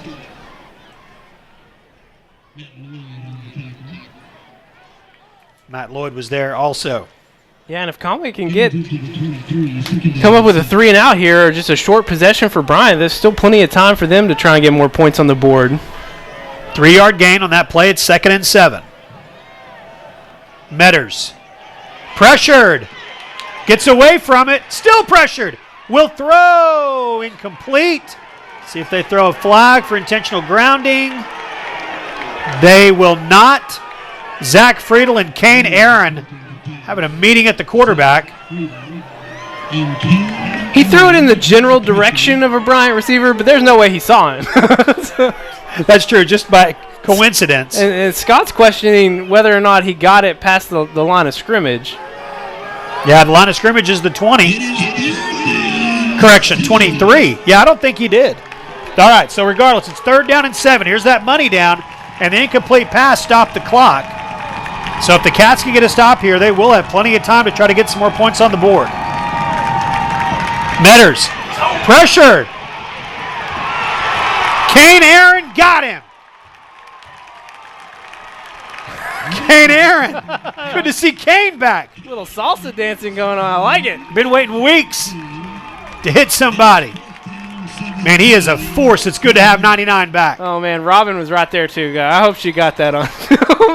Robin is our – well, I tell you, and he showed a lot of patience there because he was about to grab him around the helmet, and he pulled his arms down and tackled him around the waist.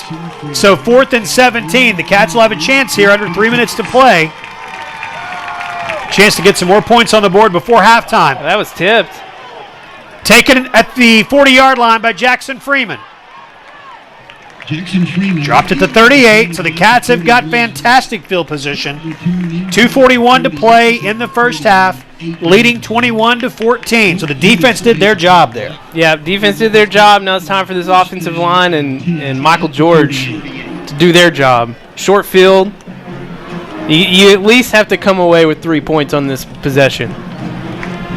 Let's check the lineup here as both Thomas Cloyd and Nate Turner are back out there. So good to see Thomas was holding that shoulder, but he's on the field. Will McKenna is not going to be available, at least for a while.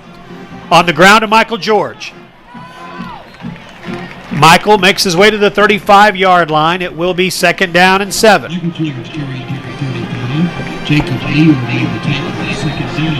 Neal on the stop.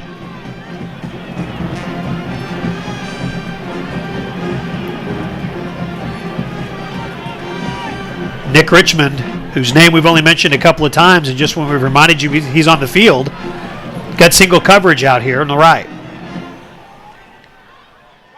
Michael George spinning to the 29-yard line. Going to bring up a 3rd and short. Expect to see the Rhino here. James Polite makes the stop. And yeah, the 3rd down and short ought to bring the Rhino, which that means you'll see Nate Turner go to the right of Thomas Cloyd, which he will.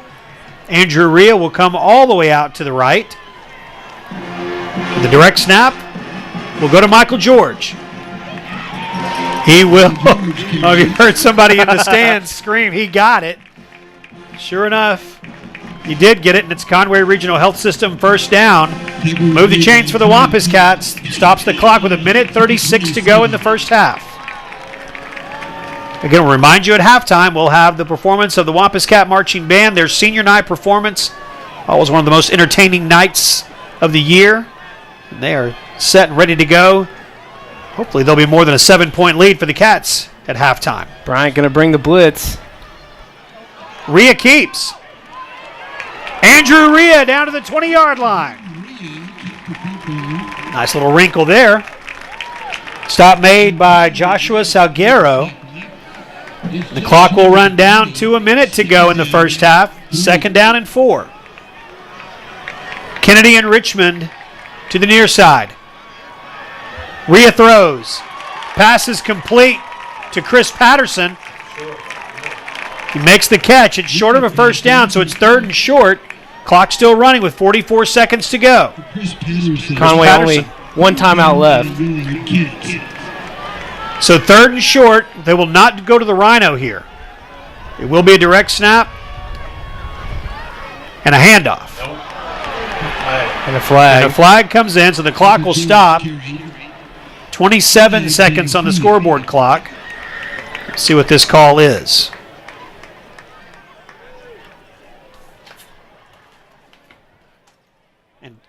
Antonio Todd hobbling off the field.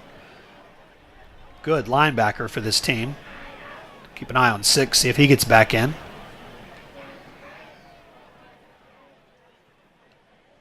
(21-14), Cats on top. Scored the first 14 points, and teams have traded touchdowns since.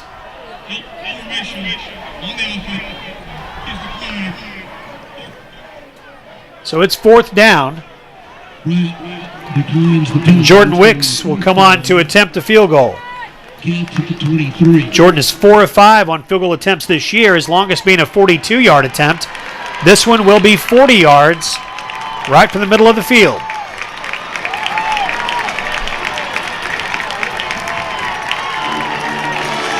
Reed Hughes handles the snap. Nick McEwen will hold. We'll call it 41 yards. Jordan's field goal is very, very good. That was deep. A 41-yard field goal by Jordan Wicks gives Conway a 10-point lead, 24-14. We'll take 30 seconds and come back on Conway Corp Channel 5. Since 1902, Odd Insurance has been protecting what's important to you, featuring Auto Owners Insurance.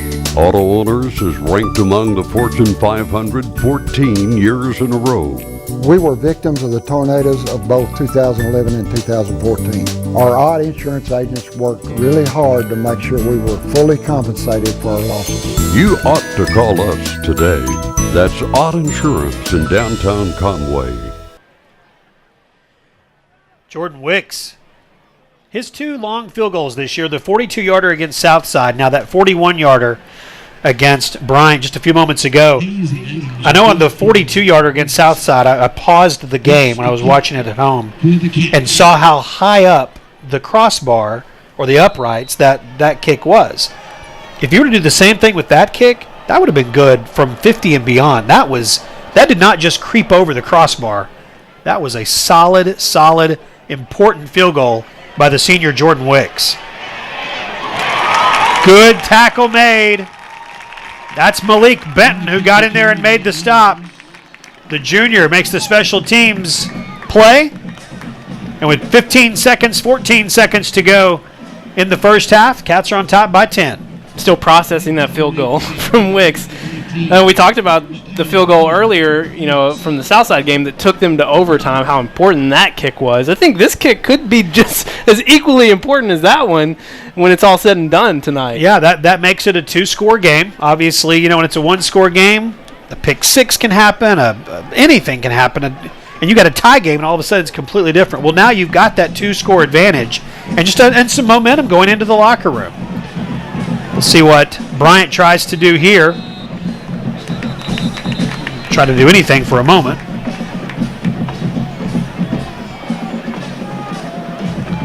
Delay a game.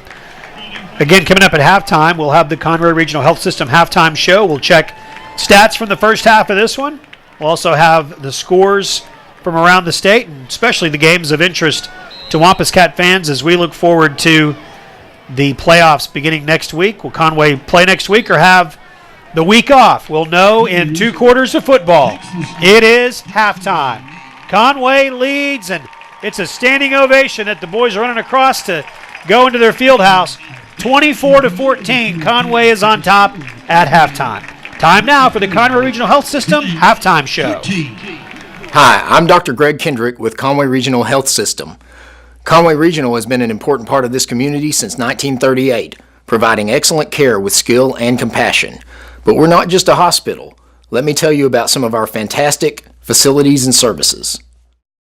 Located off of College Avenue, just a few blocks down from the medical center, Conway Regional After Hours Clinic is equipped to handle a wide variety of problems for patients of all ages. If you need urgent care, and it's after work or on the weekend, the Conway Regional After Hours Clinic is open 7 days a week with no appointment necessary. Conway Regional After Hours Clinic, your best option for after-hours care. Located on Robinson Avenue next to Laurel Park, the Conway Regional Rehabilitation Hospital is one of only 4 licensed inpatient rehab hospitals in the entire state. Patients are cared for by specially trained staff under the direction of an on-site physician who specializes in rehabilitation medicine. Conway Regional Rehab Hospital, your choice for comprehensive care to bring you one step closer to home. Fitness is about so much more than exercise. It's a catalyst for positive change, and it affects every aspect of your life. Conway Regional Health and Fitness Center is your source for comprehensive medical-based health and fitness programs. Dedicated to improving the wellness of those within our community, we offer something for everyone in the family. Conway Regional Health and Fitness Center, over 20 years of health and wellness in our community. With 4 locations in Conway and Greenbrier, some with extended clinic hours, our dedicated team provides therapy services, including physical, speech, and occupational therapy, aquatic therapy, cardiac rehabilitation, sports outreach, and pelvic floor rehabilitation. At Conway Regional, we are committed to providing all of our patients the highest quality of care.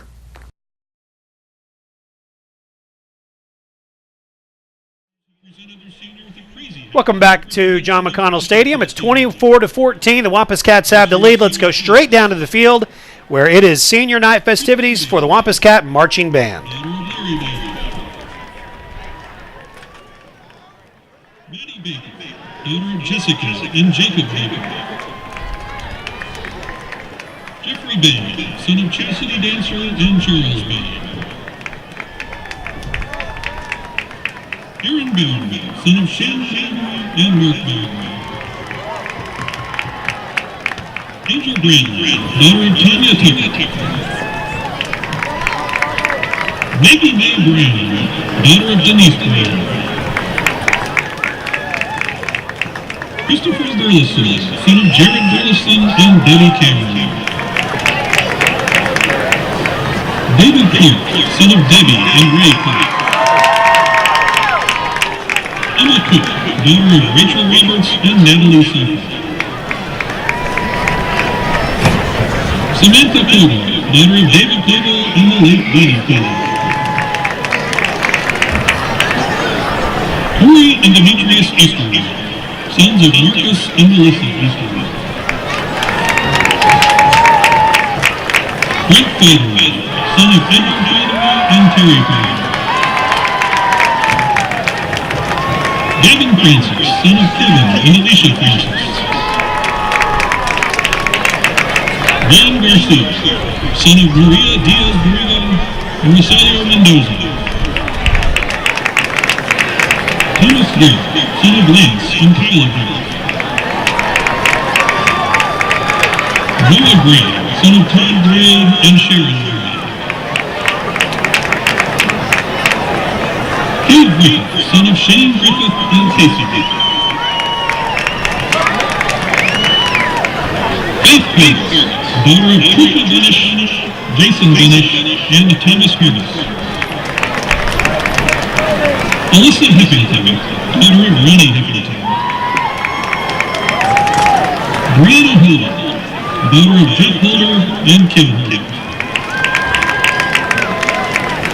Joshua Holmes, son of Deborah and Robert Holmes. Rachel Ireland, daughter of Matthew Ireland, Cindy Ireland, and the late Holly Ireland.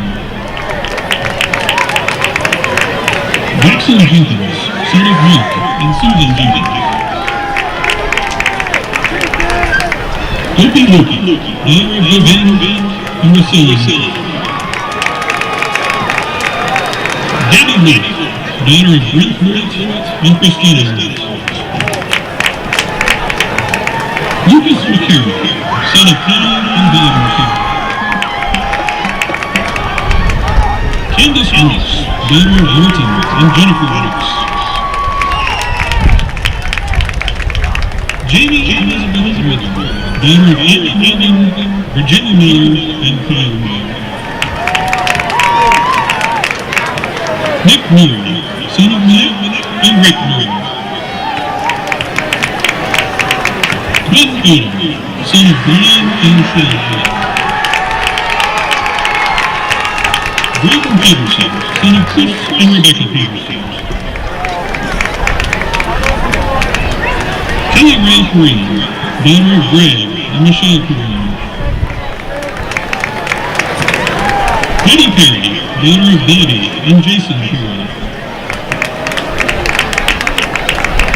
Alicia Deneen, daughter of Takesha and Keith Latimer. Hazen Rimmer, son of Ivan Rimmer.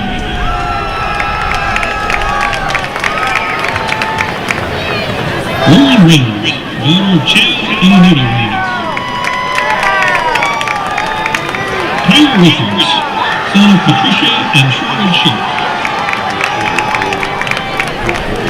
Carmen Richardson, daughter of Erica Hudson. Caitlin Riddle, daughter of Kevin and Jennifer Riddle. Adrian Romero, nephew of Corey French and Herman Valenzuela. Chris Ruth, son of Dennis and Nina Ruth. Lilith Sanders, daughter of Kevin and Kate Sanders. Jacob Scott, son of Chris and Kim Scott.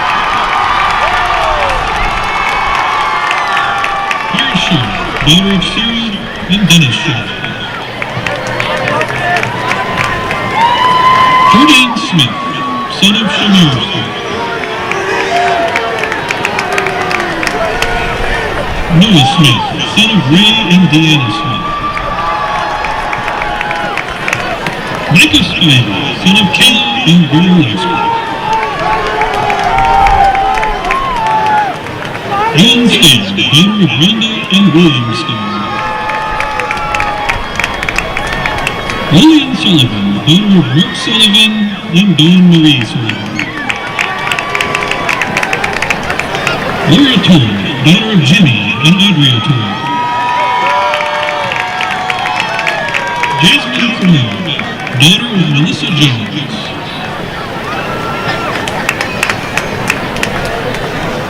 Rashawn Virgil, son of Robert and Gail Virgil.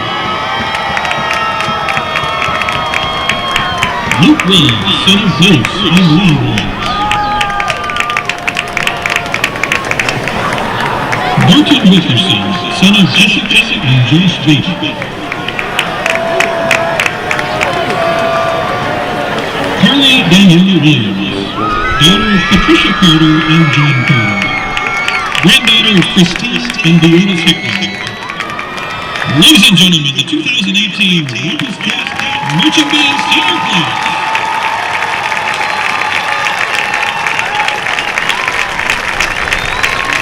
And now, under the field command of drum majors Jacob Scott, Chris Walters, and Riley Parker, the Conway Wampus Cat Marching Band presents West Side Story.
It is halftime, 24-14. Great job, as always, by the Wampus Cat Marching Band and the job that they do with the hats and everything. And, it makes me nervous if my kids ever get that sort of talent to have to come up with a hat like that because they're really cool. All right, 24-14 is our score. The Wampus Cats have the 10-point lead. And a real quick shout-out to Jeff Prince. Last week, Ryan Tucker from our crew made chicken dumplings. And it was great. We had crock pot, and so we felt like if this goes well, then we should keep eating crock pot food. Well, Ryan wasn't able to make any tonight, but Coach Jeff Prince made some gumbo, and so that was really good, really, really good. It did have shrimp in it, and I have a little bit of a shrimp allergy, so we'll see if my airways shut down at some point tonight. So it's time to watch for. Well, it'll be an exciting game, but maybe you hear me saying less. I could have told you that before. That's fine.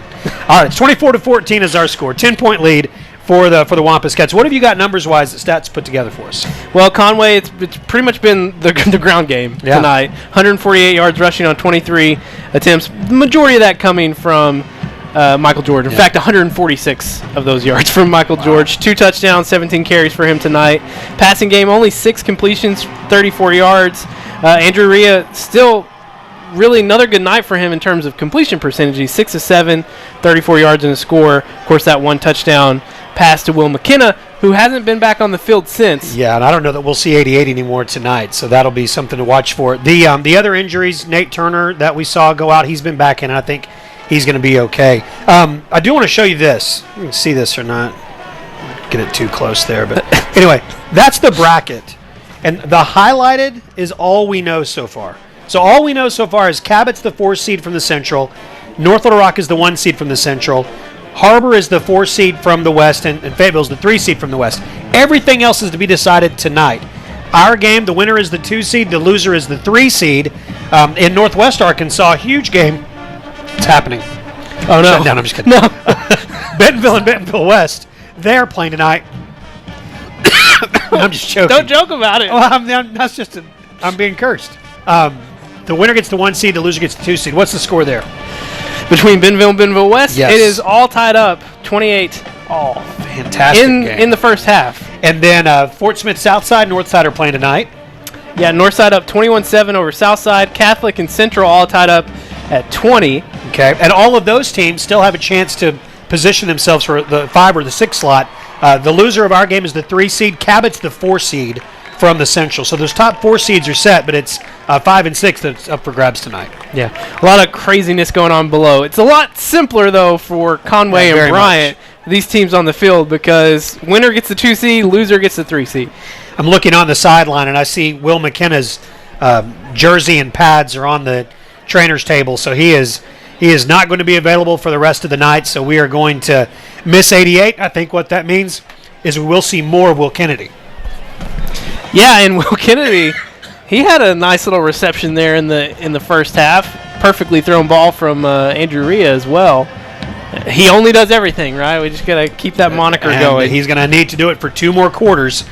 The Cats are going to get the win and be the 2 seed to move on. I tell you what else Conway's going to need to do here in the second half. Got off to a great start in the first quarter, right? Then the drives stalled out a little bit. Only 2 of 7 on 3rd down. That number is going to have to improve if Conway wants to get the win tonight over this Bryant team that really came on in that second quarter. Jackson Freeman had an interception in the first half, and we had talked about how it just seemed like that was something that maybe they could do again.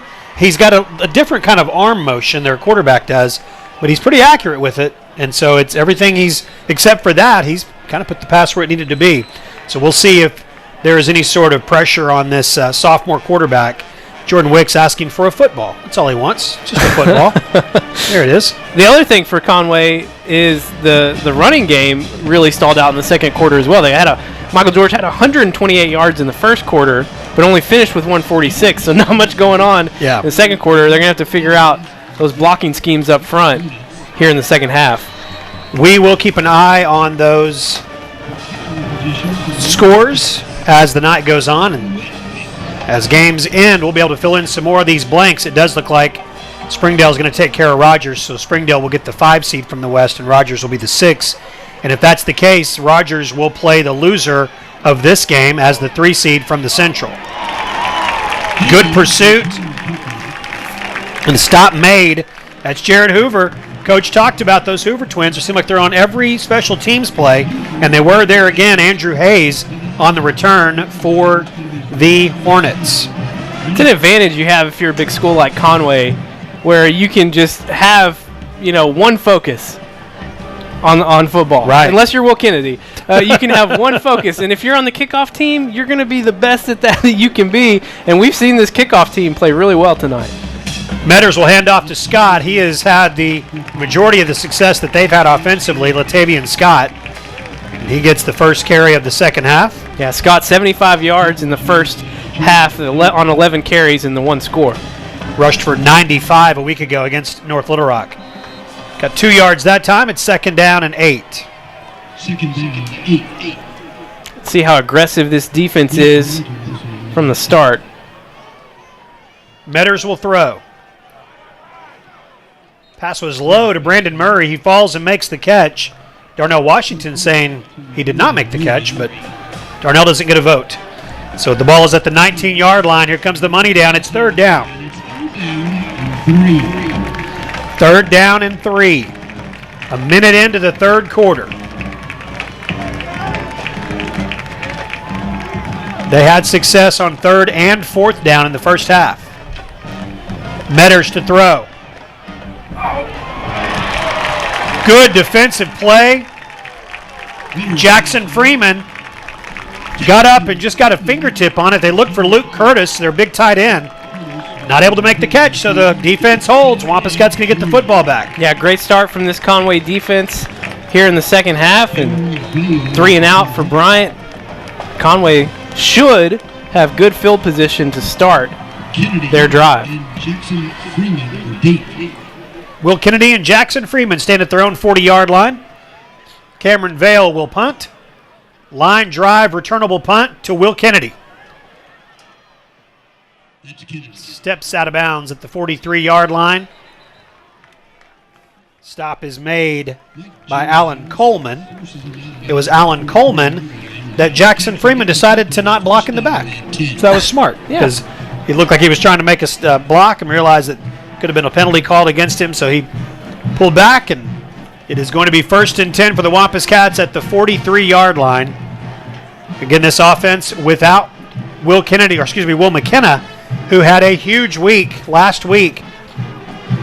Best of his season, best of his career, 7 catches, 115 yards, and a touchdown.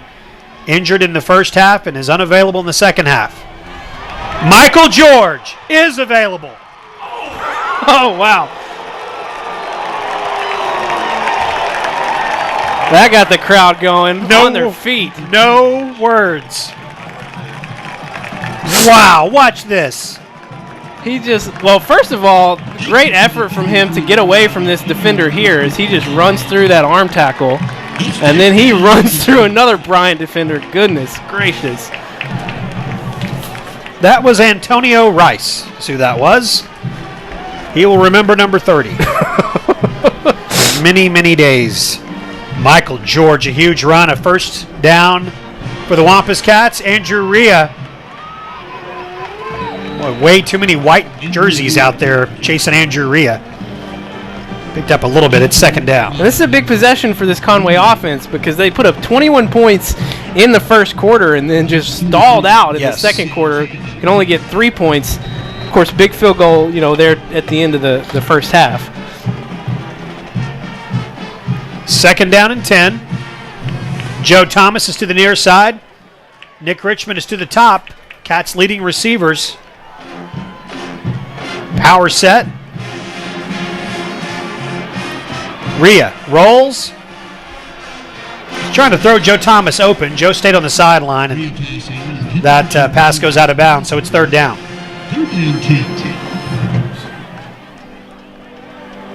3rd down and 10.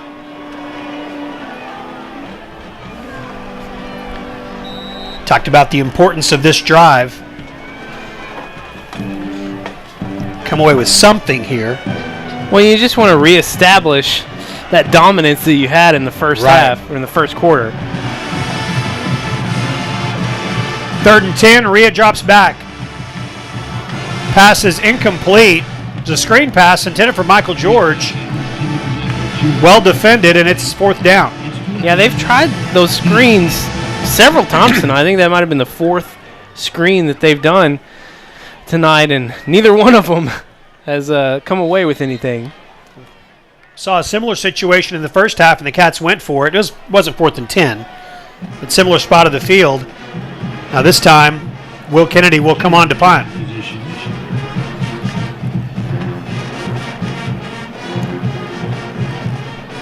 Trying to have it die inside the 10, and he does. Dies inside the 5. How about that field possession game? Another great punt from Will Kennedy. He had a punt very similar to that in the first half, but the net yardage kind of got wiped away by a personal foul. But not this time, as Bryant pinned within their own 5-yard line. Yeah, that pooch punt was exactly what the Cats needed. Now let the defense come out and do what they've been doing most of the night. Hopefully get a stop here. Stats wants a safety. I like it. It'll happen to the little Einsteins team if it happens. So, 1st down and 10. Metters stands in his own end zone. Low snap. Metters throws. Threw it to the outside shoulder of Josh Robinson. Falls incomplete. 2nd and 10. And he had it too. Could have just been a little bit more accurate on that pass. It would have been a nice pickup for Bryant. Yeah, I don't know if little Einsteins would get me hyped up. No. If I'm Bryant, but you also wouldn't return punts. Oh gosh, no. A lot of things we're learning. 2nd down and 10. Metters throws complete. Luke Curtis with the catch. Will Kennedy makes the stop, and it's 3rd down. Just outside the 10-yard line. 3rd down. 3rd and 3, the money down here.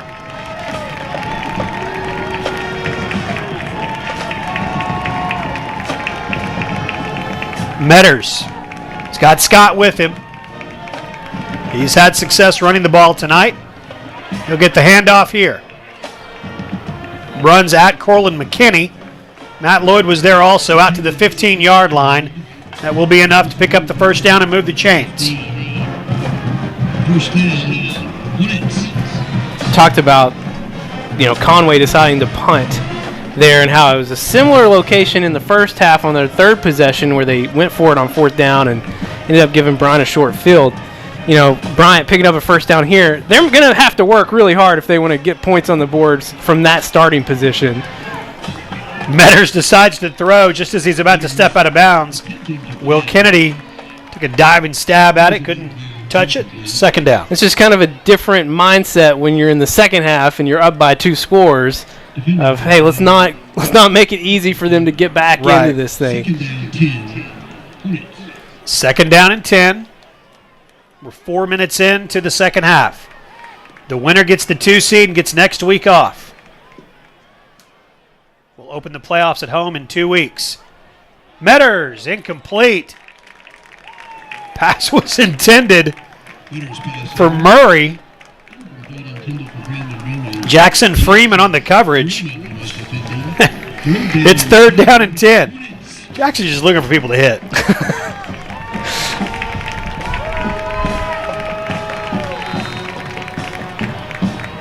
Definitely have some headhunters in this secondary. Without question.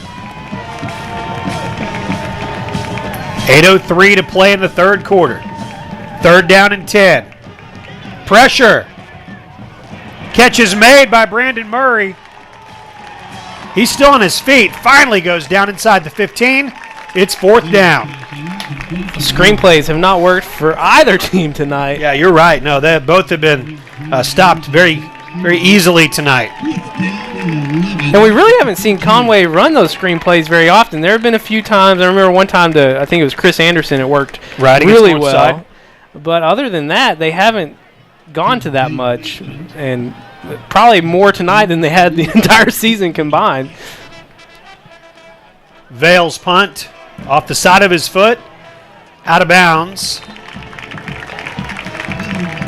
About to the 44-yard line.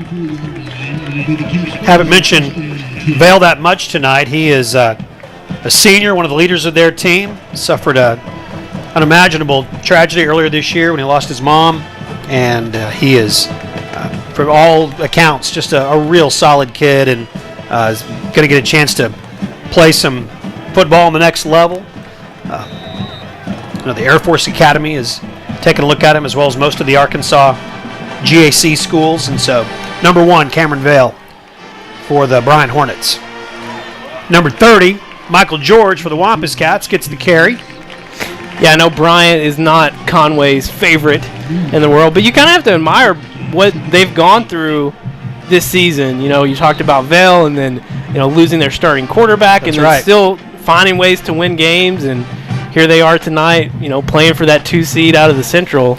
They've been a very strong, gritty team this year. 2nd down and 8.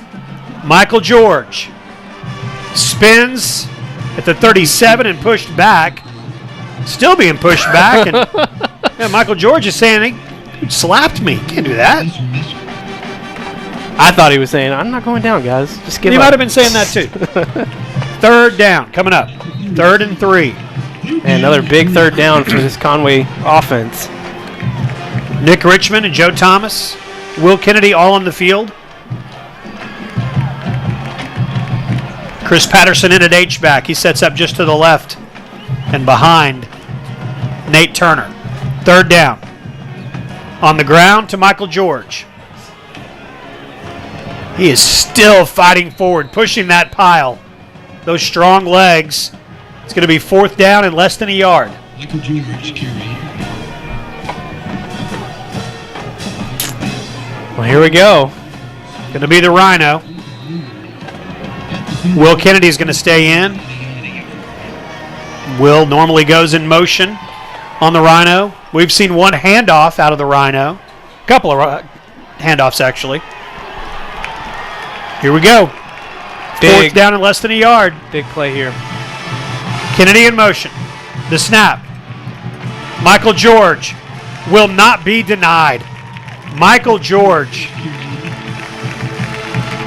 Move the chains. It's a Conway Regional Health System 1st down. 1st and 10 Wampus Cats. They've been not so great on 4th down tonight, but on the season as a whole, I said it earlier, 65% on 4th downs. Of course, a lot of it coming out of that Rhino package. Right. In short yardage situations. 5:21, the clock runs in the 3rd quarter.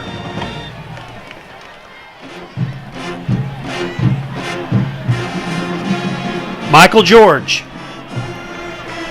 If it seems like we've said that over 200 times this year, we have. Over 200 carries on the season for the senior, Michael George. He's doing his part tonight for sure. This Conway passing game is going to have to find a way to get something going. Michael George, 181 yards rushing on 23 carries tonight. Wow.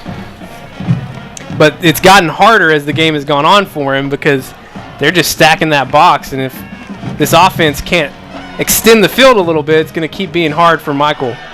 Rhea pressured and dropped. It's going to be 3rd down and long.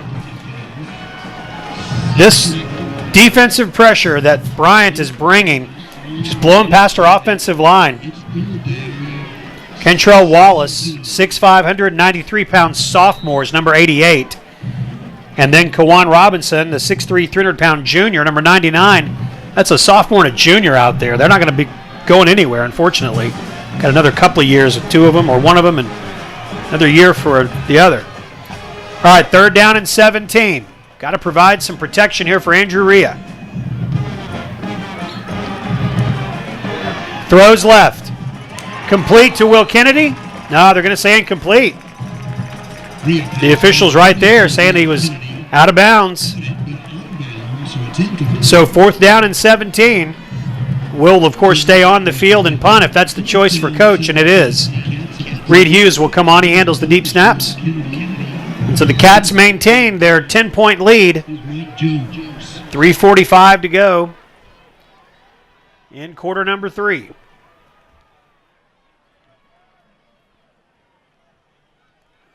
Low snap, good catch by Will Kennedy.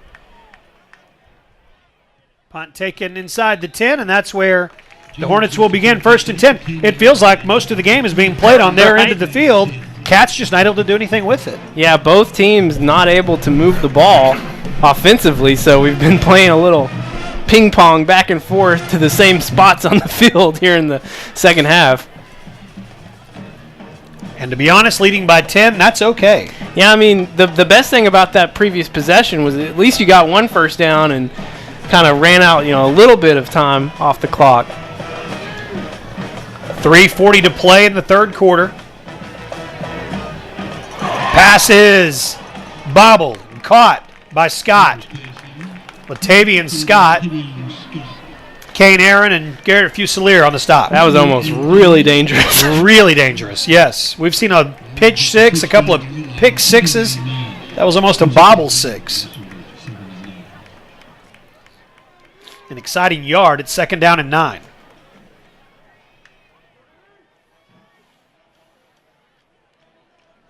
Scott right up the middle. Still on his feet. He did not go down. Went down now. Darnell Washington got him. It's a good run by their junior running back, Latavian Scott. He really is trying to do some Michael George impersonations tonight. Too much. Too much for my liking. 1st and 10 at the 45, 3:02 to play in the third quarter. Scott over 100 yards rushing tonight, 116 on 14 carries.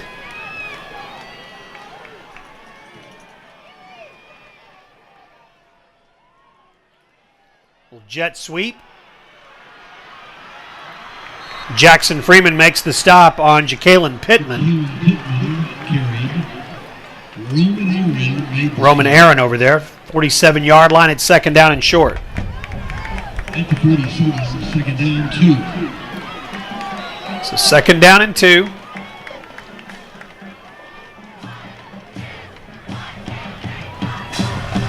Jake Metters, sophomore quarterback, will look to throw. Throws over the middle. The secondary has been great all night, knocking passes away. Not that time, as Luke Curtis was able to bring it in at the 33. Will Kennedy was on the coverage, but moved the chains. It's 1st and 10. Curtis showing some strong hands there as Will just thought he almost had it there, but Curtis just out-muscling him for that ball. Metters' pass is complete over the middle to Latavian Scott. Scott inside the 20.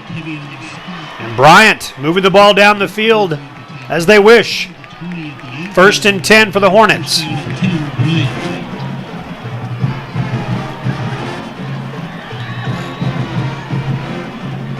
The Hornets were unbeaten going into last week's game against Bryant.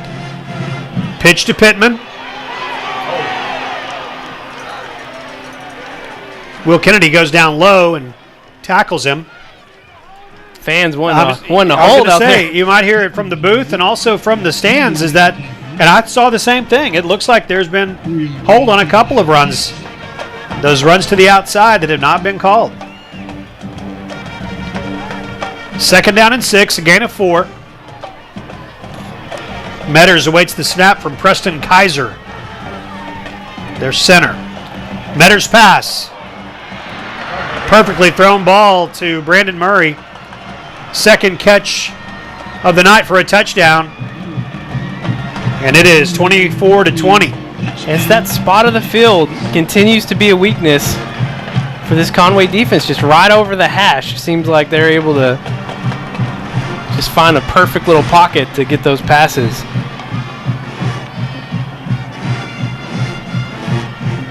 So second touchdown pass of the night to Metters, or from Metters to Brandon Murray.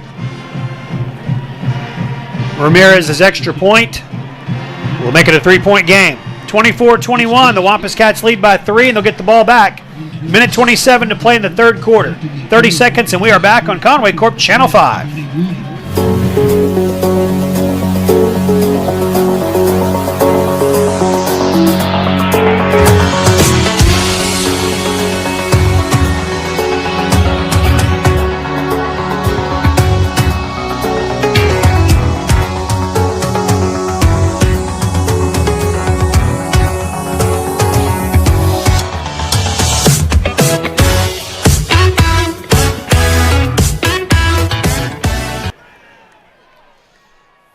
So a good offensive drive for the Bryant Hornets as they march down the field and put 7 on the board.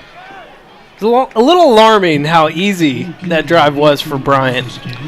A little, yes. Once they got that first down, it was just steady moving the ball down the field. Yeah, this is too good a team to take too many plays off.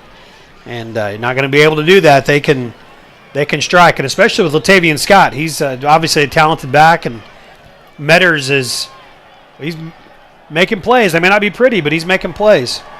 He's got his team to within 3, 24-21. Ramirez will kick off, taken at the 4-yard line by Will Kennedy.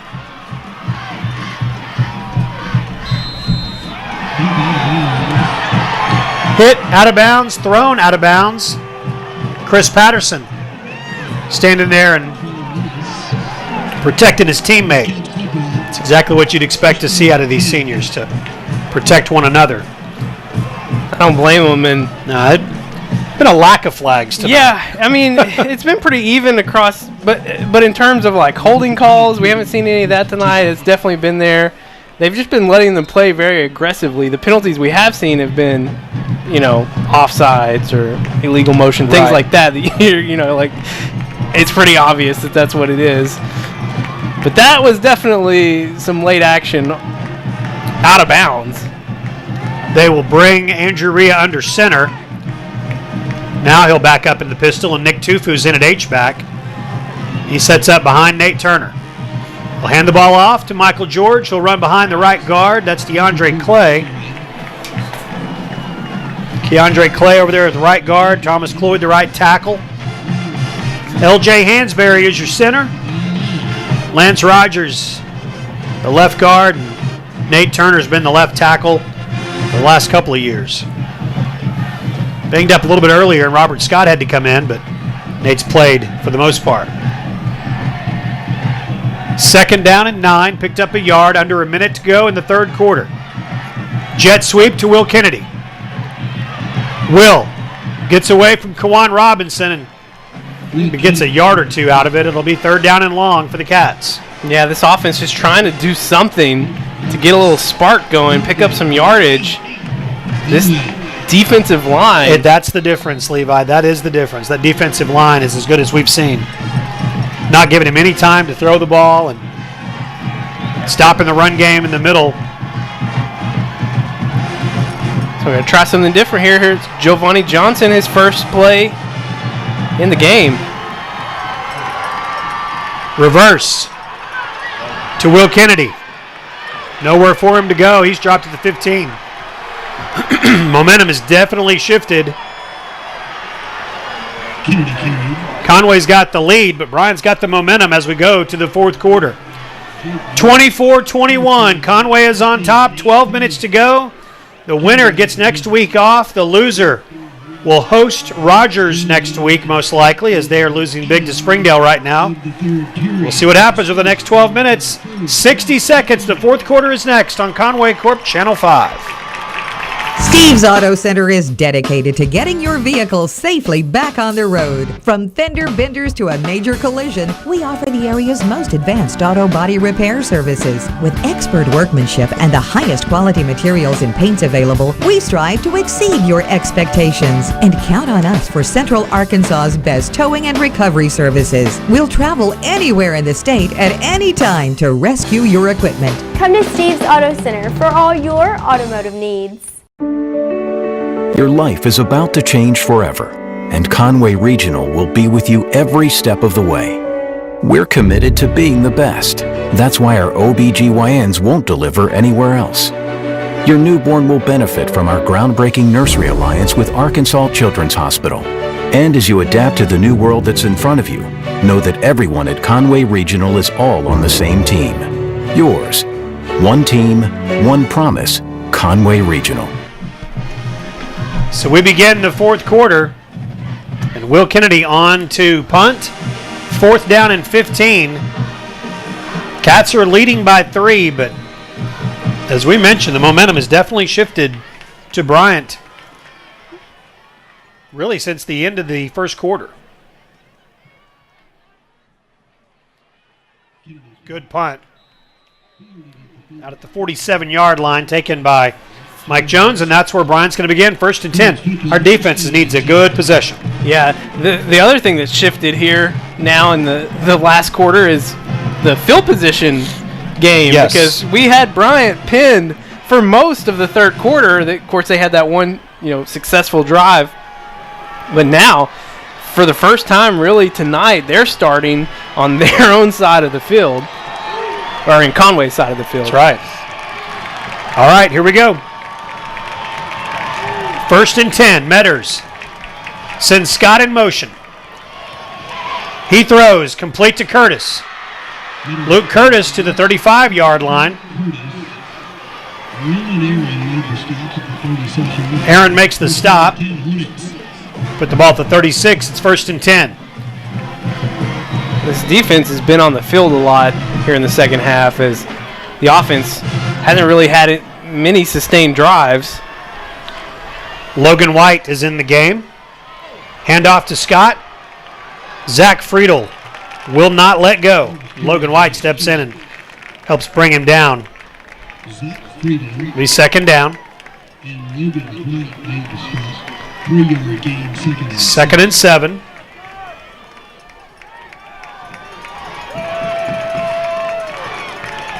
Jake Metters. Matavian Scott next to him. Wampus Cat defense looking to provide some pressure. There they come. Metters will just step out of bounds in front of Jackson Freeman. Again, seemed like there might have been a little bit of holding going on there instead of a little bit of blocking. Yeah, the most frustrating thing about it is it's happening right in front of these officials. Yeah, and that's the thing that we can get frustrated about that and talk about it. They don't have the luxury. It's 3rd down. It's 3rd and 9. They got to make a play right here. 3rd down. Metters will hand off to Scott. He'll dance outside. Matt Lloyd pushes him out of bounds well short of the 1st down. Steps out the 33. And so it is 4th down and a decision to make for Buck James. They trail by 3. It would be just about a 50-yard field goal if they tried it. They're not going to try a field goal, but they are going to go for it on 4th down and 6. Biggest defensive play of the night right here. 4th down and 6. Scott in motion. Metters throws. Incomplete. Intended for Cameron Vale.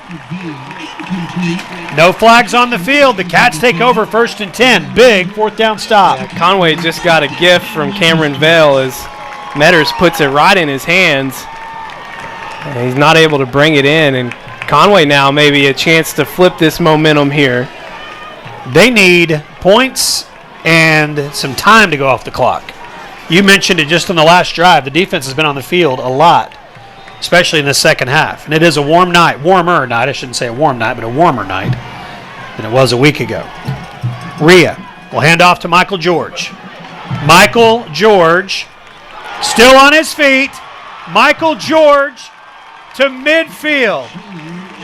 An 18-yard run.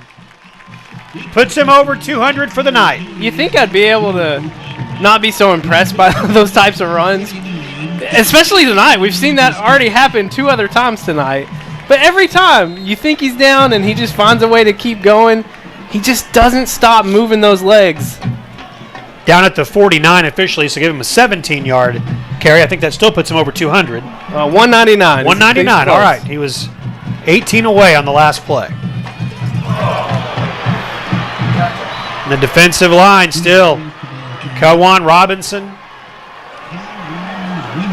Jacob Neal. Those guys are good. 2nd down and 14.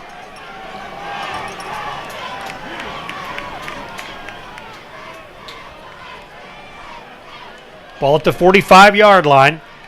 Brennan Clark in the game for Michael George.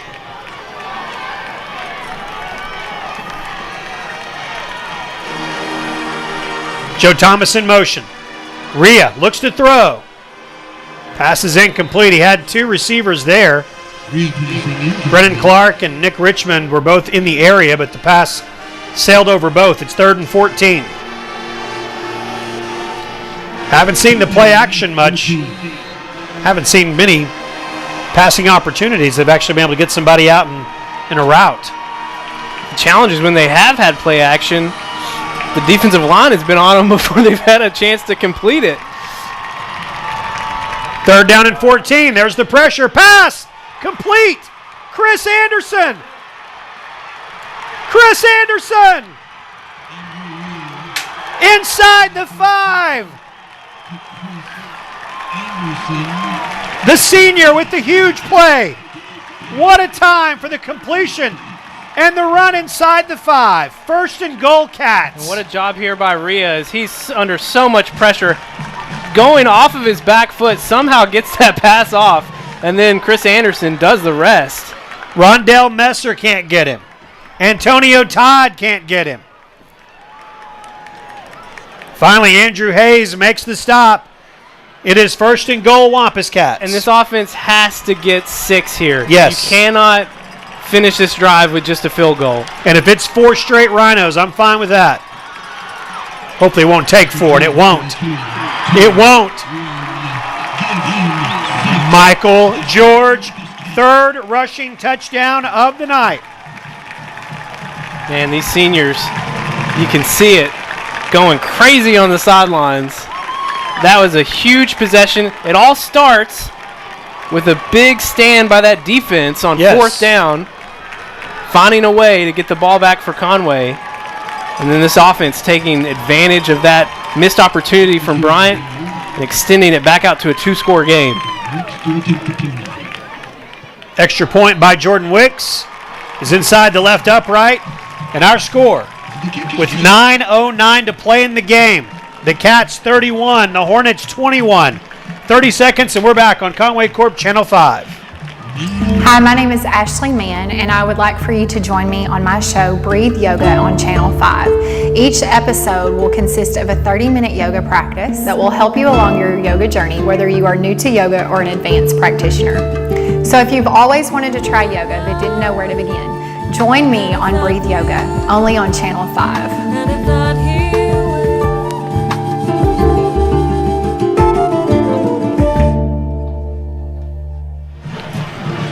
Wampus Cats looking to get their first win against Bryant in a couple of years. This series has seen 2 wins in a row from Bryant, with 3 wins in a row by Conway.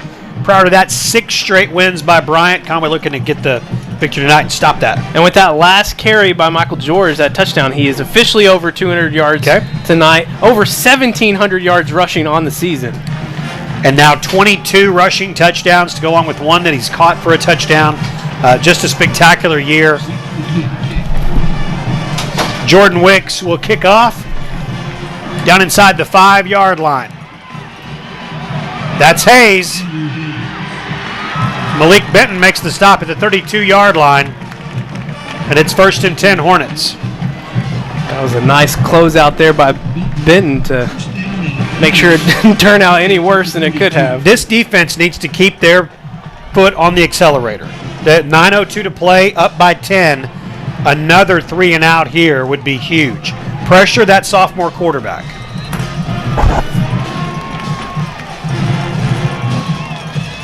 Scott in motion. Quick out. Ball bouncing around. It's still loose. Was it a pass or a pitch? If it was behind the line or behind it was a lateral, but I think they're going to say it was a forward pass, so incomplete. No, they are going to say, yeah, it was a fumble because it was incomplete to come back to 2nd and 10, but instead it's at the 27-yard line. That's a nice break for Conway. Sure is. Would have been nice 5 to yards. recover it, but all right, 2nd down from the 27-yard line. 5 wideouts for Metters. Pressure coming. Nope, they'll drop back into coverage. Pass complete.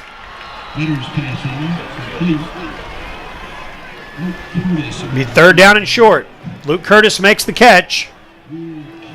Will Kennedy makes the stop, and it is 3rd down. Logan White was there as well.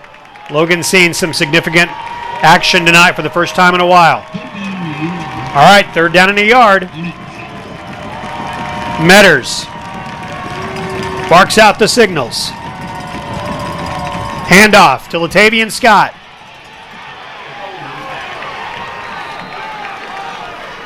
Yeah, you can hear it from the crowd and you can see it. There's just the definition of holding is different, I suppose, and well, the doesn't have to move the chains. The crazy thing about it is it hasn't been one holding penalty the entire game. Right. Which is pretty rare. And you could call holding on every play of a football game, most likely. All right, 1st and 10. Bryant moves the chains. Metters unloads deep. Catch is made. 3rd touchdown of the night for Brandon Murray. 56 yards. And it's about to be a 3-point game again. Yeah, this defense playing man-to-man with no help over the top, and Jackson Freeman just gets beat. Metters delivers the pass, and not enough time to catch up. Martin Ramirez on to attempt the extra point. These extra points are huge. An extra point makes it a field goal difference. A missed extra point would force him to score a touchdown. It is good, so it's a 3-point game. 31-28, 7:22 to play. We'll take 30 seconds and come back on Conway Corp Channel 5. At Legacy Fencing, we make an intentional effort to make the fencing process simple. Once you call our office, we will schedule a time to meet with you and understand the details of your project. Within 48 hours, you will receive an estimate. After you choose to proceed, a date will be set and your salesperson will bring our well-qualified installers to begin your fencing project. Only after you are completely satisfied, an invoice is mailed to you and even payment can be made over the phone. Quick, easy, and efficient. That's Legacy Fencing. It's fencing for a lifetime.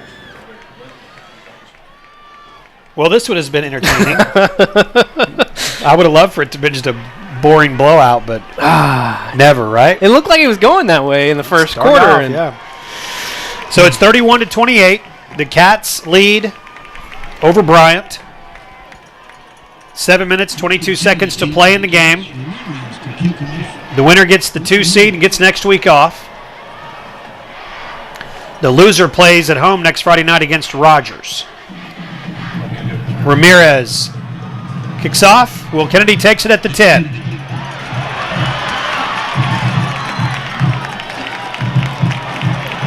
Look at Will Kennedy. I didn't want to say anything because I just want to enjoy it. I just want to enjoy watching him play. Well, I said it earlier, the number of plays we have left with these seniors is finite. Yes. And I'm trying to soak it in too. Great job, though, by the senior, giving Conway great field position here. 7:12 remaining, and you're up by 3. This Conway offense is, right where you want to be with the ball late in the game with the chance to, get another long drive here and put more points on the board. Cats scored the first 14 points of the game. Since then, it has been back and forth. Cats have not relinquished the lead yet, but Bryant has been within 3 a couple of times, as they are right now. Brennan Clark in the game for Michael George. They're checking on Michael George, the athletic trainer. Jacob Walton Connor walking by and checking him out. Michael's stretching. Keep an eye on 30. 2nd down and 7. Brennan Clark is the running back, and he will get the carry. Clark out to the 48. Keandre Clay just goes flying backwards.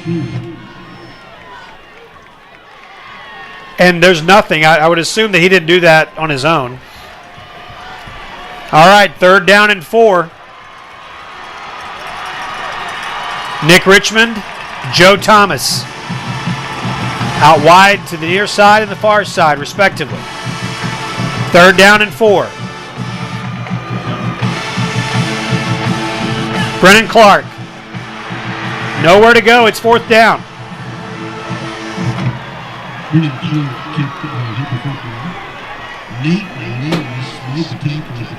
It's 4th down and 5. Fourth down and 6. And it'll be Will Kennedy on to punt with 5:43 to play in the game. Cats leading by 3. Not the possession you wanted for this Conway offense. I know they want to keep the ball on the ground to keep that clock running. It's just hard when your main man's on the sideline. Will Kennedy's punt taken by Mike Jones at the 13-yard line. He is tripped up before he gets to the 20. I think Reed Hughes got down there and made the stop. And so now Bryant has the football, 1st and 10 inside the 20-yard line with 5:18 to play, trailing by 3. Jeff, this is standing up time. Which you are. For me. Swaying and standing. All right, 1st and 10. 5:18 to go. Bryant, led by a sophomore quarterback. He has been impressive tonight. It hasn't always been pretty, but it has worked.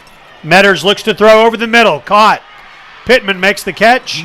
Open field tackle made by Will Kennedy at the 23. It's 2nd down. That was a big tackle from Will Kennedy because if he had over-pursued on that, would have turned into a big gain for Bryant.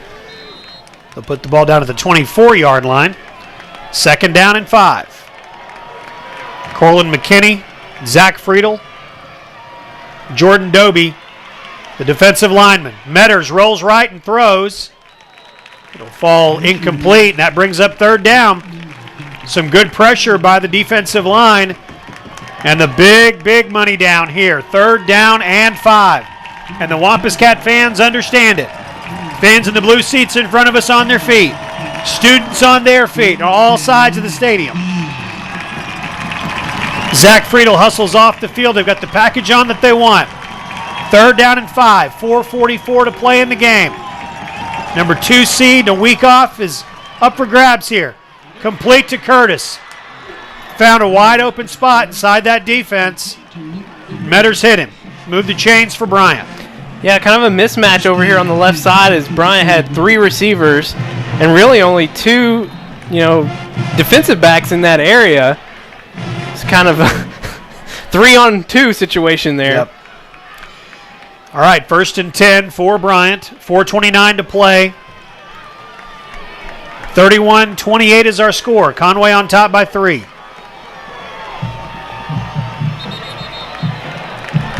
Haven't seen many flags tonight, but there's one. Another thing to keep in mind here is both teams with all 3 timeouts.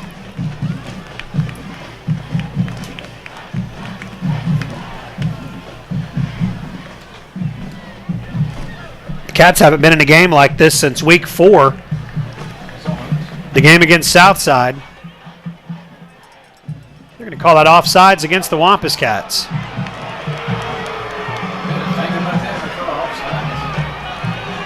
If you look at the last few games, the Cats have won handily, 31-0, 45-3, 49-29, but even that, most of the points came late for Northside.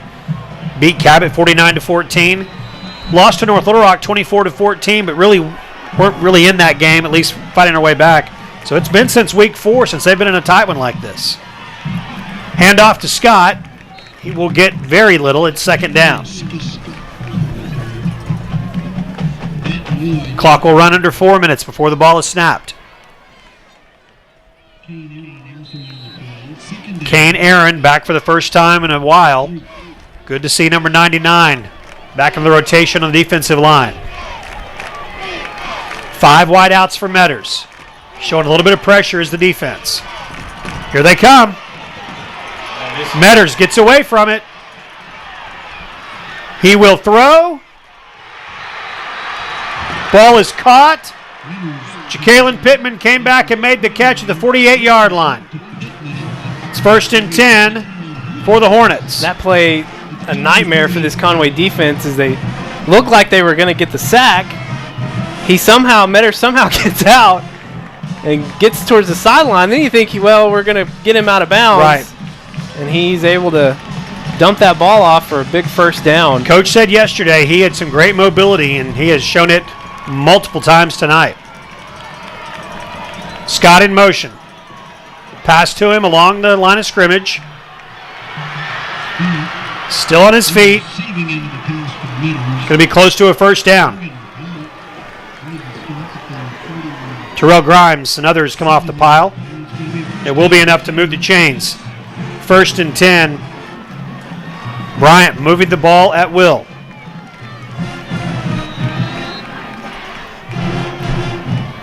Football at the 37-yard line. Less than 3 minutes to play by the time they snap it. They'll spread the offense out. 4 wideouts and a back. Latavian Scott next to Jake Metters. Metters will throw. Pass is complete.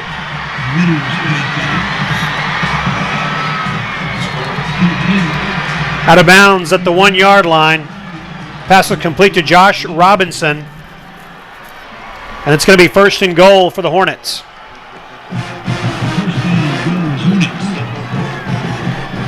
Two minutes and 37 seconds on the scoreboard clock. 1st and goal from the 1. The Cats have 3 stops in them here. Somehow hold them to a field goal.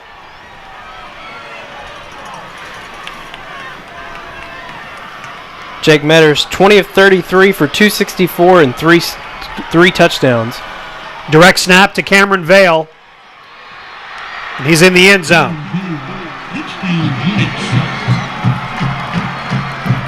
.232 to go in the game.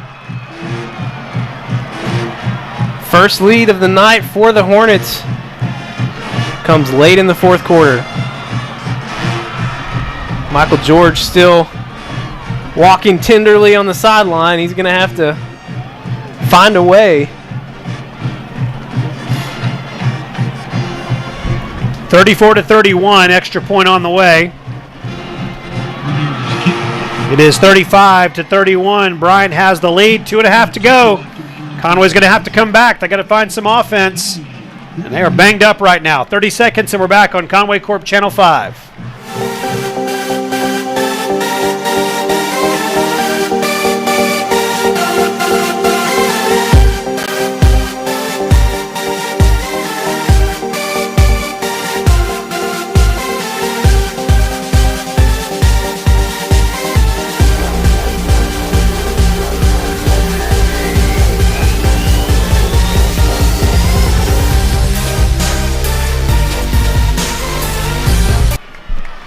Cats scored the first 14 points of the night. And then they had a 3rd possession, ball in Bryant territory, unable to move it, decided to go for it on 4th down, short field, Bryant scored. And it has just been back and forth ever since. Unfortunately, it's quick going back and forth, and Bryant has come all the way back and taken the lead. 2.5 to go. Wampus Cats will need a touchdown to win. They're trailing by 4 points. Will Kennedy. Kick return. Brought down at the 25. Loose ball, but they're going to say he was down.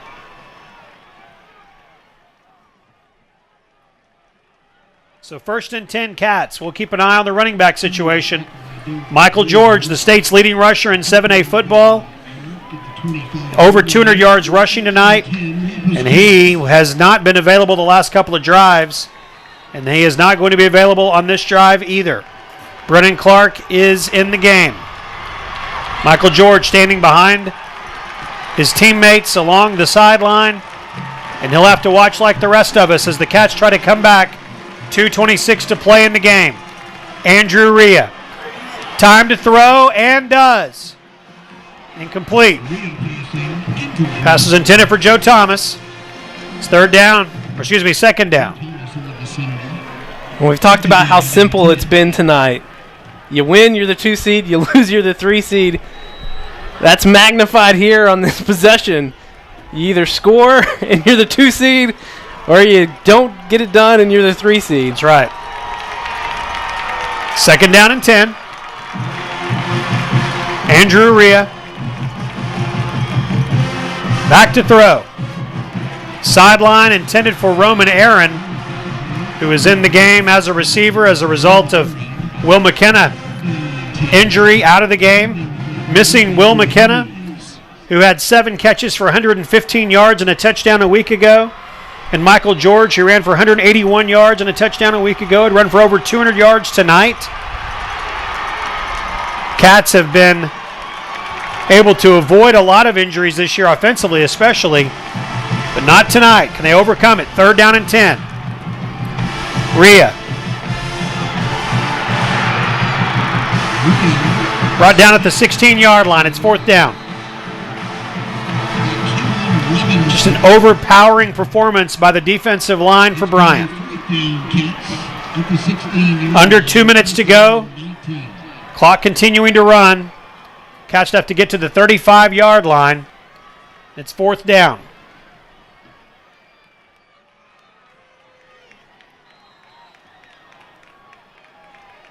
They will go for it on 4th and 19.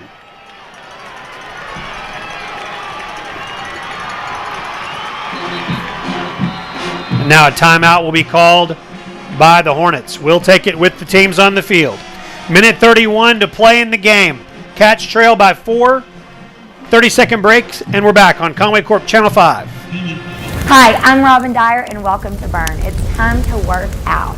This workout is going to be quick, something you can do at home for your busy lifestyle. Give me about half an hour, and I'm going to help you find your breathless edge. This is the workout that's going to be suited just for you. So come join me, and let's get fit together.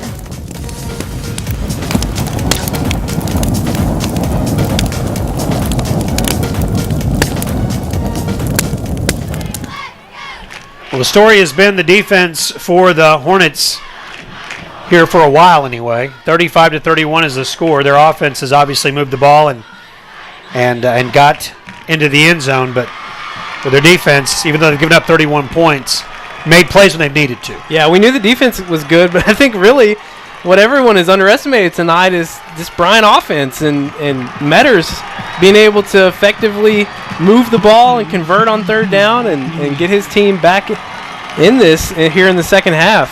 4th down and 19. Rhea is sacked at the 11-yard line, and that's going to do it. Cats have got 3 timeouts, which they will be able to use. But for the most part, this one's going to end.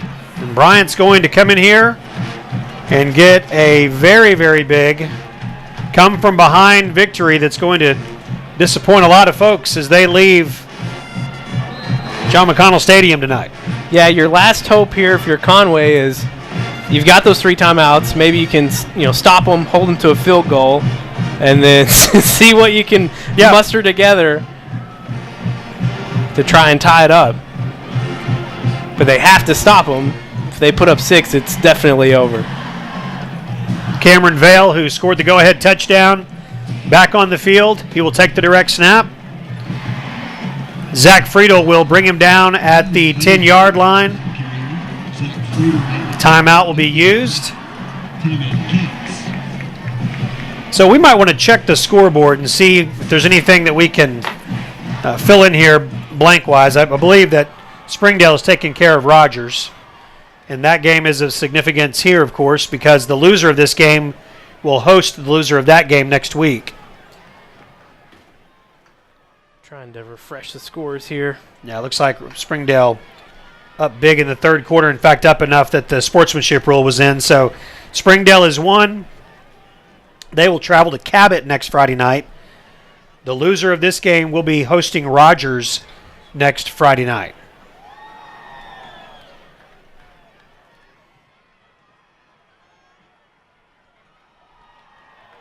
North Side taking care of South Side, and that game is a final now.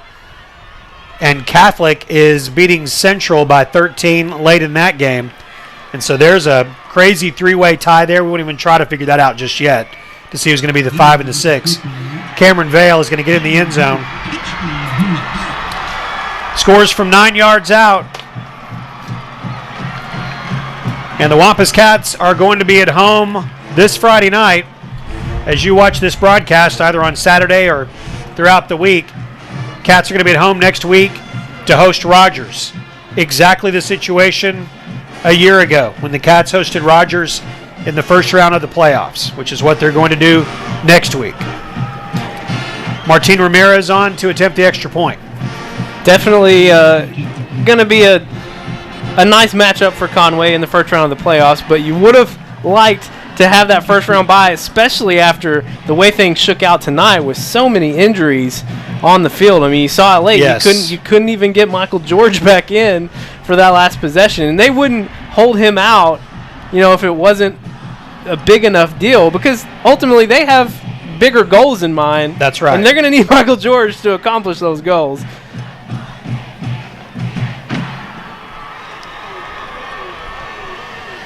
So the Cats trail 42-31, and they will finish this one up and then get ready for next week. Trying to track down a Bentonville and Bentonville West score. Yeah, last I saw it was still tied up 28 in the fourth quarter.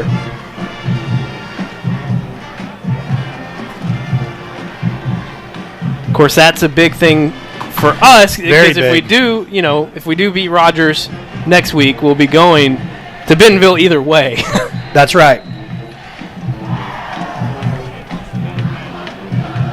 Still looks to be tied at 28. Even updates from some sports writers that are there on Twitter seems to be the case. So yeah, it'll either be at Bentonville or at Bentonville West, but either way, it would be a game at Bentonville High School that we would be playing 2 weeks from tonight.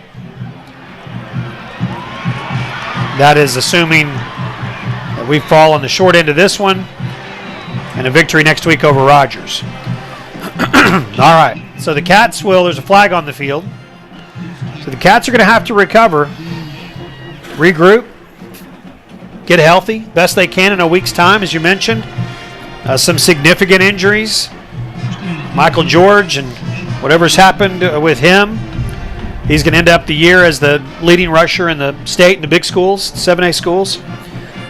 Will McKenna, who had just finished having his best game as a Wampus Cat a week ago and had a touchdown catch last week, and then was looking good, ready to go. And two offensive linemen getting banged up tonight as well. Yes. Nathan Turner and Thomas Cloyd. Yeah, both the big tackles were hurt. Minute 3 to play. Andrew Rhea rolls right, now will throw. Intercepted by Rondell Messer. No, this is kind of hard to hear, but off of losses this season, Conway has played really well. No, you're right. I mean, it's your job to find those. Find the positives.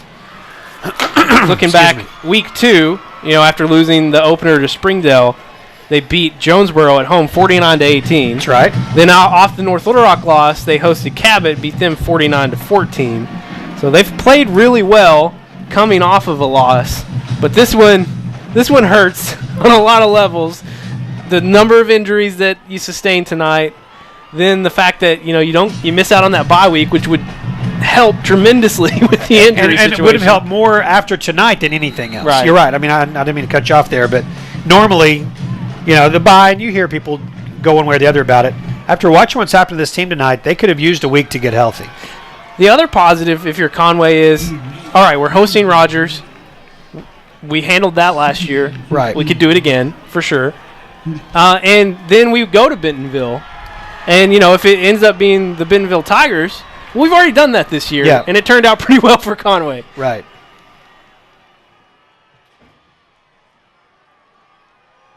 Bentonville leads Bentonville West 30-28. There was just a safety in that game, but there's still 10 minutes plus to go, so there's a lot of football to play there. So one thing at a time. We'll go shake hands with this Bryant Hornet team that's going to win 3 in a row in this series, and then we will get ready for next week. Final score, 42-31. Bryant gets the victory. We will take 60 seconds and come back and wrap this one up on Conway Corp Channel 5. My husband and I are clients of Mr. Jim Counts at Legacy Fencing. He presented us with several options in design, materials, and pricing, and we chose the option that was best for our budget and our project.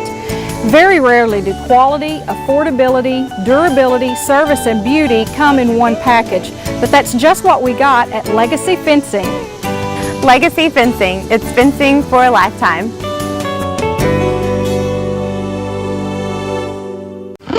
At U.S. Truck Accessories, we've got everything you need to accessorize your ride. We carry a huge variety of truck accessories, including bed covers and camper shells painted to match your truck, starting at only $995. Plus, U.S. Truck Accessories is your trailer hitch headquarters. Whether you need a gooseneck hitch, fifth wheel, or receiver hitch, we've got you covered. We're also the area's newest Go-Light dealer.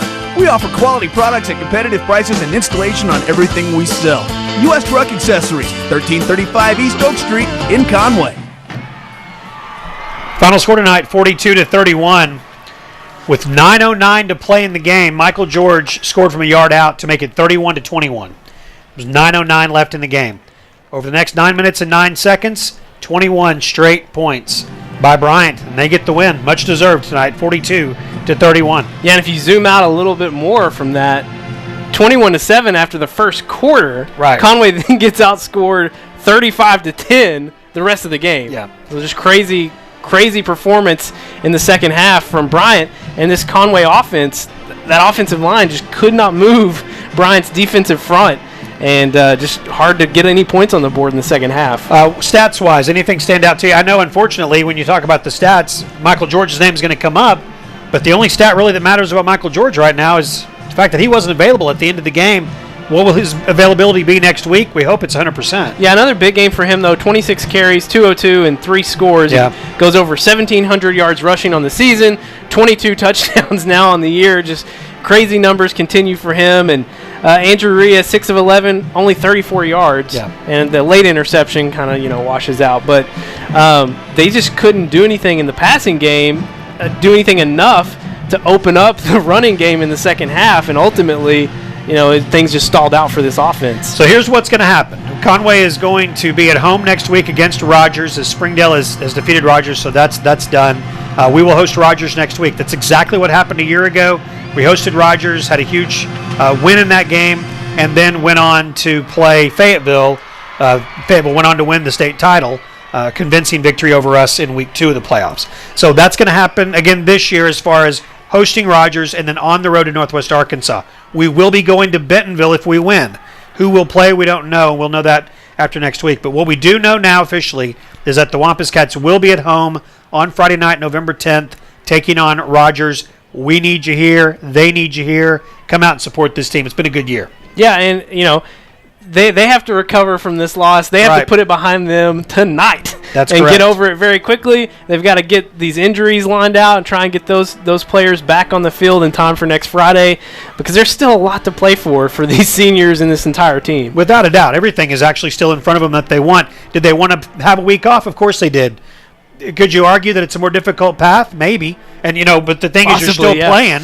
And that's what's most important. So let's get some guys healthy, and let's get ready for next week. So again, your final score, 42-31. My thanks to you for watching, our entire Channel 5 crew, for Scott, who's trying to hide in the back behind my head, and Levi. There he is. Thank you so much for watching. We'll have the broadcast for you next week. Rogers taking on Conway in the first round of the playoffs on Conway Corp Channel 5. Good night, everybody.